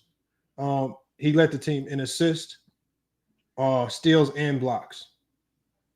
Like Lamont, and then I would tell you to go to the Cal High stats, where the Cal High sports, it is the top. It's the all state players. Look where he ranks all state. He's very low, man. Bronny. But I'm not. If you talk about I'm talking about on this team. Okay, he was the best player. He was the only senior. Was he? He was one or two seniors on that team. No, he wasn't the only senior. They had like 3 or 4 seniors. I didn't have that many. Yeah, they had 3 or 4. And the other 2 seniors wasn't. Well, Penny Hardaway's son, Ashton Hardaway, went to Memphis. Hold on, let me show you. Ashton Hardaway went to Memphis, and then Jimmy Oladipo went to San Diego from that team. And then the following year, Justin Pippen went to Michigan. The player that led the team in points, Bronny. Field goal percentage, Bronny. Assists, Bronny. Rebounds, Bronny. Blocks, Bronny. That's all. Free throws per game, Bronny. You're reading off synergy. You reading off synergy? No, I'm on Sierra Canyon's website. 3-point field goals, Bronny led the team in 3-point field goals. Total points, Bronny led. Assists, Bronny led in total assists. Rebounds, Bronny led in total rebounds. Blocks, Bronny led in total rebounds. He literally led that team in almost every imaginable statistical category. I'm telling you. How many times you watched him play? I probably watched him play like 8 times, and I saw him play in person that year. I'm saying I was the only player that stood out to me was Pippen. Nah, they had another guard better than Pippen. He might have been better than Pippen. When I saw him play, the second best player looked like Pippen. There was another little lefty guard that was better than Pippen. Pippen didn't even play that much that year. He wasn't playing that much. I'm just telling you, the game I went and saw, Pippen was the second best player, and I didn't even know who he was. I don't know, Lamont. So who'd you say was the player? Isaiah Elohim? He was a junior. Yeah, he was a junior. Lamont, you know what's crazy, Lamont? All this talk about you guys, I'm learning because I don't really watch high school ball, so I'm learning from y'all too. But you guys are using stats for these plays, right? And I see the brother at the bottom, 2 pieces, trying to use, I guess, the eye test. No, not just the eye test. No, not just the eye test. I'm like who the go-to guy is when the game is tight. So it looks like you're judging Elohim based on what he did prior to when he came to Canyon. No, because he was balling when he got to Canyon. Because just like Bronny was balling before he came to Sierra Canyon, but before he came to Sierra Canyon, he was averaging 20 a game at his old high school. Heritage. Hey, yo, what's the point of this conversation, though? Where we going with the conversation, though? Oh, we started off by talking about. I was saying there are no 5 stars that average 10 points a game in today's climate, in today's time. Like you're not gonna find that. It started before that. I guess we got to the 5 stars because we were talking about. But we all know why talking about generation of players and stuff, and you all know why that is. Because high school basketball in its true essence really don't exist no more. What it ultimately turns into is now glorified teams where what they try to do is they will inflate a player's stat on some bullshit just to get them up to 20 points per game. Too much bullshit is inflated. This is why we now have bums getting to the 5-star. So we end up having guys that have a 5-star label next to their name because they went to all the shoe circuit camps. But when they get somewhere, then motherfuckers transfer into 19 different schools because they can't pan out. I could give you one example. A dude named Duke Brennan who came here to GCU. This motherfucker I know him, man. My son played with him. He went to Hillcrest. This motherfucker went to Hillcrest, labeled as a 5-star. So it was our first game of the season a couple years ago. I can pull the game up on our website. Lamont, he was never a 5-star. When Duke Brennan walked in, he was 4-star. But when Duke Brennan walked in, when Duke Brennan walked in, everybody's thinking, damn, that's Duke Brennan, the 4-star. Bro, we get to dribbling the goddamn ball up and down the court, man. We get to beating the brakes off these motherfuckers. I'm talking about beating the life out of them. I can show y'all the game right now. It's so much. And then the next thing, I call up one of the GCU coaches at the end of the game because I saw that Duke Brennan was on their recruiting board. And I'm like, y'all recruit Duke Brennan? It's like, yeah, we were, but like he high major.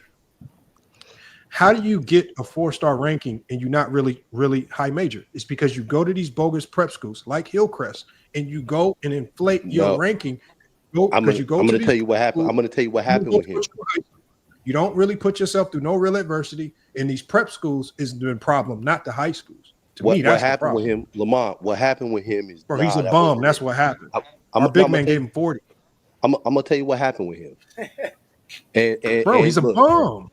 Look, and he was a child at that time, so I'm not going to shit on a child. Bro, he was a senior, bro. That's still a child. He's still in high school. That's a child. He was 1 year removed from high school. He was 1 year removed. He should have been a freshman that year. Yeah, you're talking about post-grad, yeah. Yeah. So okay, so I'm going to tell you. So Duke Brennan. So part of it was his size. He's 6'10", and he's really good at rebounding. He was a really good offensive rebounder. He didn't finish well around the basket. Didn't have the athleticism. But for somebody 6'10" with physicality in high school, you're a man among boys. Can I tell you one thing about club basketball? What's that? Typically, especially at the stage that we were at that time, if you were a D1 athlete, the way Duke Brennan was, you are supposed to walk in and dominate. But here's the score of that game. But when you score of that game. But when you said you beat the life out of them. You're saying athlete. I said he was physically strong and imposing, but he didn't run fast or jump high. He's just a bruiser. Bro. And I think you're missing what I'm saying. This is like you were expecting him to dominate based on his name, based on his ranking, based on his size. No, what I'm telling you is how prep schools are only good for inflating the value of players. Inflating. Because it's just like Simon Willer as well. Inflated the value of a Simon Willer. He's smaller though. Simon Willer is doesn't matter. You can go to the big guys to the little guys. I'm just saying they all were overinflated. But my point is, Lamont, if they don't have the stats, it don't matter. That's the real factor. You know what I'm saying? That's the thing. Like what you're basically saying is that this kid is playing somewhere where he could put up the stats, so that when you look at the stats, somebody could say he's a 4-star player. Yeah. But in reality, if you go in a real system, just like Michael Beasley, as great as Michael Beasley is, if you put him in a team system, he's not that great because it's a team sport. It's not an individual sport. So your individual talents, if it doesn't work in a team concept, it don't matter what you can do or what your physical attributes. And this is why a guy in like Bronny, who might have been averaging less points than some other guy, probably was still better because you're just judging. I think that's apples and oranges. Bro, I'm telling you, bro. No, I think that's apples and oranges. Stats, you're gonna get the wrong player. And I'm saying I think that's apples and oranges because of what Bronny had. Bronny had a great team around him and a great supporting cast. Bro, he did not have a great team his senior year. No. Hold on. I don't mean that was not a great team. No. Hold on. He's talking about USC. He's talking about USC. Lamont. I don't mean that team. I mean the USC team was trash his first year. Lamont. I mean the team outside of him to make sure that he's taking care of his body, to make sure that he's working out, to make sure that he's getting the proper training. I'm talking about that team. So if you're training and you're doing all that stuff, you're going to get better. You will be better.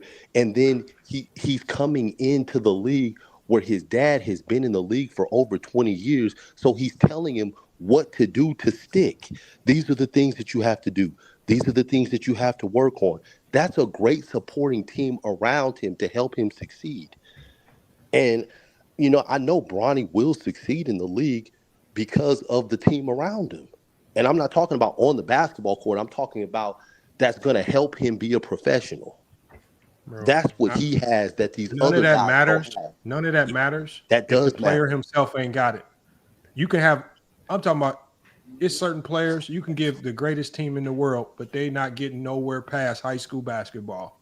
It gets to a certain point where it's your own sheer will, your own desire, your own ability that's going to start getting you over the hump. You don't get to the NBA just because you got a good team around you. You get to the NBA because you are nice by yourself. Back in the day, you had if Bronny at his size back in the day would have had to be able to run the point guard spot. He would have had to, or he would have had to be a lights out scorer. It would have had to be one or the other. What do you mean back in the day? I'm talking about 15 years ago, 20. I'll say even 10 years ago. He would have had to have done one or the other, or a hell of a defender. Bronny's not elite at anything, but the way that the game is now is okay. You know what? You don't have to be a point guard. You can be a secondary guy that just swings the ball, takes a couple shots, plays a little defense. If Bronny's not elite at anything, how was he able to step right into the G League, acclimate quickly, and finish the G League season averaging over 20 a game, looking like one of the best players on that team, if not the best? That still doesn't. Tell me what he's elite at. Since you're saying he's elite, what is he elite at, bro? Bronny's not elite at anything. He's just good at a whole bunch of things. That's what's holding him back. That's what you need to crack the NBA, to get to the NBA rotation and to be great at the NBA level. But we're talking about he's on an NBA team. They're developing him right now. He's good at a whole bunch of things. I agree with that. There's so many players that got drafted in the second round that couldn't average 6 points a game in the G League. Bronny, who everybody is saying can't do this, can't do that, can't do this, can't do that. He goes and acclimates to the G League, finishes the G League season averaging over 20 a game, looking like one of the most promising players. Also got MVP votes towards the end. That don't happen by accident. That don't happen just because you got the right people around you. Bronny just nice, and people just don't want to give him credit. They want to give everybody else around him the credit except him. I think Bronny's good. Everything around Bronny right now is revolved around potential. The Lakers right now are looking at him saying there is potential. And when you can average 20 a game in the G League and lead and command a team the way he did in the G League, there's potential there to work with as a prospect that they can potentially develop 2 to 3 years from now. It's very hard to walk into the NBA and be impactful as a young player. True. That's true. Especially as a small guard. I don't expect that from Bronny. True. That's true. No, but my point was, though, Lamont, was like what I was trying to have with Mel from Meltdown Sports about how, like, they try to make it seem like the attributes or the intangibles, the same stuff that Young Africa was bringing up, the soul of the game has so much meaning, but none of that really matters when you're Scottie Pippen or Bill Russell, or if you're Draymond Green. If your stats don't show it, all that soul doesn't exist anymore. And that's my point. So, like, at the end of the day, it's still predicated on what you do, your production, which is your stats. You can have all the heart you want. You can have, like, that's like somebody saying, well, somebody should give Beasley a shot because he can shoot fadeaways and he can score at will on anybody. No. The numbers don't support it. Exactly. The numbers don't support it. You put him in the game, he doesn't know where to stand. He doesn't know where to be. He doesn't understand those concepts. Like, hey, I'm gonna give you an example. I tried this shit with one of my club players, and I'll talk to a coach out here. And I was like, look, man, I got he looking to maybe transfer to the D2 level. He nice. You know what the first thing the coach asked me? What do you have? What's his stats? I showed him stats: 5.4 points a game, 31% from the three. He said, Lamont, his stats are shit.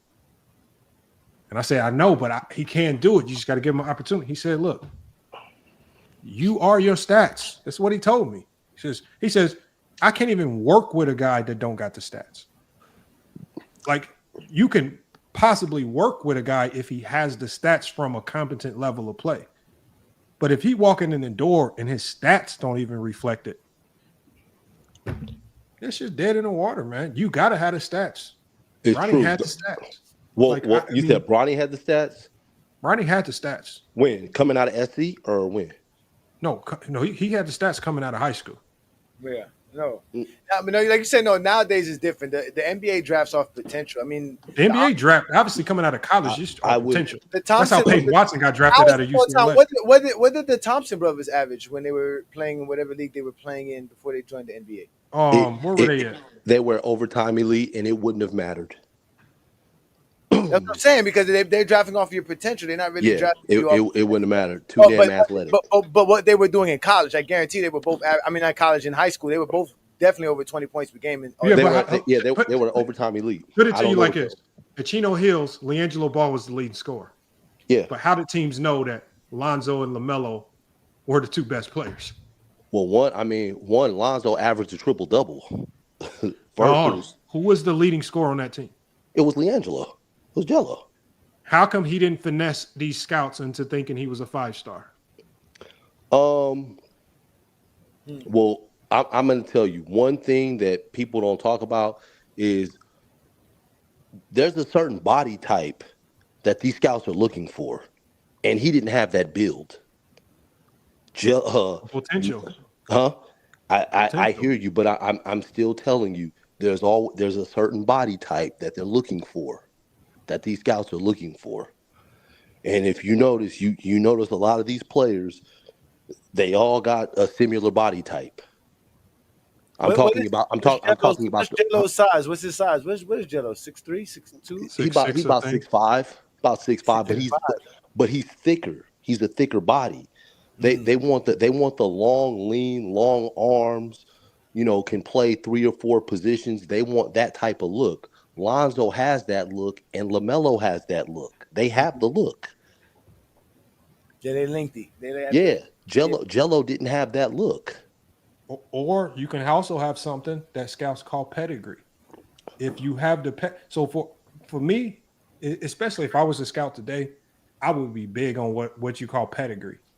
If you got NBA guys or NBA in your bloodline, brothers, fathers, they mothers, already do that. But what I'm saying is there's so many intangibles that you have to start now considering to weed out the muck to find the guys that can hit a peak ceiling much faster. Your pedigree to me means a lot too. It does. And so I just think, man, that's why I hated how people was doing Bronny coming out of high school, going into USC. People was judging him based off his stat line at USC, and I'm like, are y'all watching? That's why when I was talking to Sports T over on Man Down Sports, and she was telling me, she was like, yeah, Bryce James is way better than Bronny. No, it's not. What the hell you been watching? No, he's not. I'm going to tell you. What the hell you been watching? When I'm going to tell you, when they were in their sophomore year, and I think Bryce caught the growth spurt his sophomore year, at that point I was like, he may have potential to be better, but let me see how it plays out. But he's not better. And I've watched them both, and I've watched them for a long time. I don't hate on Bronny. I'm actually happy for him. No, I'm talking about Bryce. No, I'm saying Bronny though. I'm saying because we were talking about Bronny earlier. I'm not hating on him. I'm glad that he's actually winning. Bryce, I think Bryce is going to get there. I just think it's going to take Bryce a little bit longer. That's all. Like Bronny's more skilled than Bryce. Bryce has. Does it sound crazy? Would it sound crazy to say that Bronny's more skilled, but Bryce has a higher ceiling if he can crack the code and figure it out? No, that's not crazy because you see what I'm saying? It's not crazy because Bryce is because I'm gonna tell y'all something about Bryce. If he start figuring out how to defend, because one thing I saw in high school is that motherfucker, you cannot get around him. He can defend his ass off. And I saw something. I said, if he starts to figure it out defensively, that's going to be his makeup right there. And if he does figure it out, he going to be a brick wall. I promise you. One thing that people don't look at with Bryce and take into account is his age. Bryce, I don't even know if Bryce has turned 18 yet. He don't turn 18 till like later in this month. Yeah, he's young. Is a lot younger than a lot of the seniors that he was playing against. Damn, I'm being live, so I got to shut this one down. Yeah, I've been live way too long. I'm tripping. Before you go, Lamont, hey Jared, just real quick, the reason Draymond Green was ranked so high, and y'all don't understand Lamont's chat GPT, is that his chat GPT does value advanced metrics, and when you value that, because I made them say stats, so they included that in the stats. So the fact that I had stats as a high ranking, it gave Draymond a higher ranking. So that's why he's ahead of KD. Because in reality, if you look at Draymond Green's playoff numbers and his advanced metrics, he is like elite. Like he's elite and across the board. Like it does show on a lot of things. So that's why he was ranked so high. Not to mention the 4 championships, the Defensive Player of the Year, the 8 all defensive selections. Like y'all just be quick to knock players' greatness because the name, and that's why I get into the exposure mode. That's the whole thing about today's show. Because Scottie Pippen's name, he can't be ranked high, but y'all want to rank Kobe high because of his name. And y'all never stay consistent. Y'all ain't consistent. As you can see, my shit is consistent. Consistency. That was, and I think that's what everybody missed about the show. They made it so much about trying to make it Pippen versus Kobe. And I'm like, it's not Pippen versus Kobe. It's about, if you're going to judge Kobe a certain way, then you have to almost equally judge Pippen that same way. Because of the similarities in how they attained a lot of their winning. And that's where we started to see people kind of fold right there, because they didn't want to judge Pippen the same way they judged Kobe. They wanted to create a criteria. They wanted to judge Kobe as a sidekick separate from how they judge all other great players. I mean, it's just so nobody willing to jump out and say, yeah, Pippen's close to my top 10 or because of Kobe. They didn't want to say that.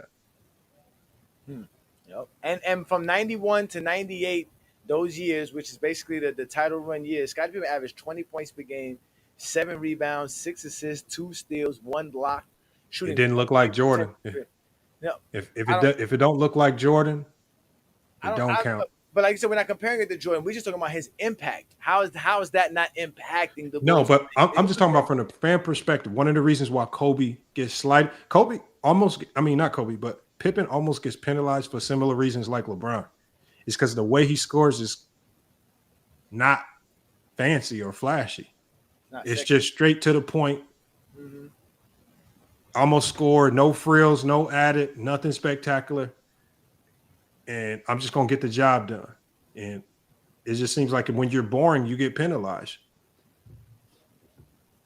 Unless you're Tim Duncan and Hakeem. I don't know I think Hakeem was a little bit more flashier than Tim Duncan. I think Hakeem actually gets a boost because of the flash. I think he's one of the most overrated players. Yeah, he is. That's a lot of losing to do and be a top 10. That's a lot of losing. He does lose a lot. He has lost a lot. In a weak conference. I mean, a lot of losing. If you don't look it up, people won't tell you. George, I'm glad you didn't show up. Bye, George. Never show up on any Kobe stream because I will always be on every Kobe stream. George is in here. I don't even see him in the chat. No, I don't care. I'm glad he wasn't here. That's why I showed up, to make sure he don't be here. Every time you do a Kobe link, I'm showing up for George never to show up. Man, is that why he don't show up when you here? No, I know that's why I'm doing it, because he acts like a punk when I show up. He acts like he can't have a conversation with me because why does he do that? I seen him left the panel when you. They don't like me, Lamar. I keep telling you, they don't like you. You heard what Slim said. Slim said that he said the same thing that I was saying about Kobe, but for some reason I was disrespectful to Kobe, not him. He said the same exact thing I said about Kobe. I was trying to tell him, and I'm like, Slim, you agree with A. Johnny? Why are you arguing with him? Exactly, but if it's all because I have LeBron as the GOAT and no one has yet to prove me wrong. That's their problem. So they hate me because of it. That's hey, 2 peas in the bone. Y'all got to have A. Johnny on one of these days, man. You got to go check out their show one of these days, Johnny. They got a nice little show. Anybody's show, I'll be very respectful as long as you let me speak and you don't be disrespectful towards me. We'll be fine. We'll have a great time. You got to definitely collab with them, and they got a solid little show that they pulled up. Man. Anybody's show, bro.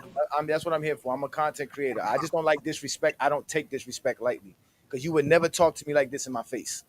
But I would talk to you like this in your face if you were disrespectful to me. So that's how I tell people all the time. Don't be disrespectful.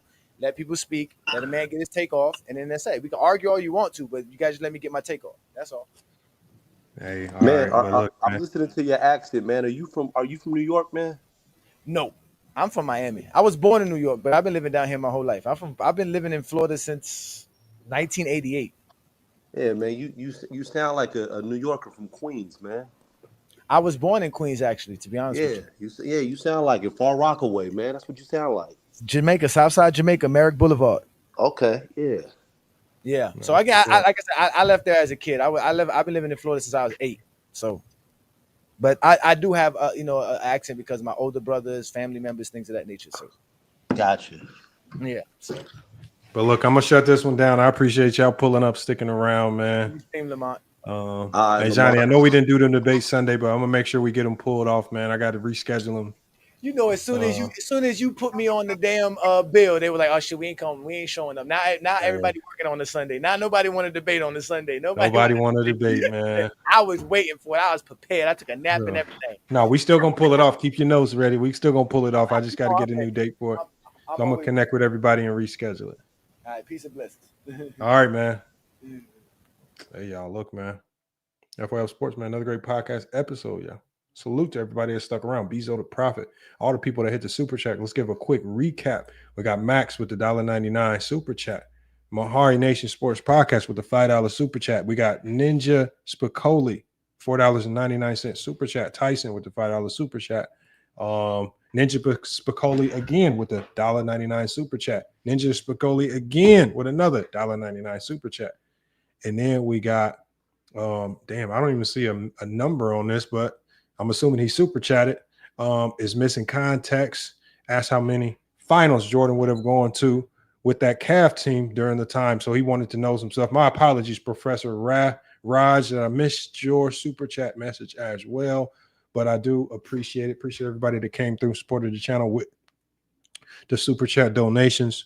Went a little bit live longer than we wanted to, but salute to all the people that was watching on Kick. Salute to people that's watching on FYF Sports Clips, and salute to everybody that was watching on FYF Sports, man. It's been a great podcast episode, y'all. We're going to be back with more sports and news, y'all. But until then, man, it's FYF Sports, and we out.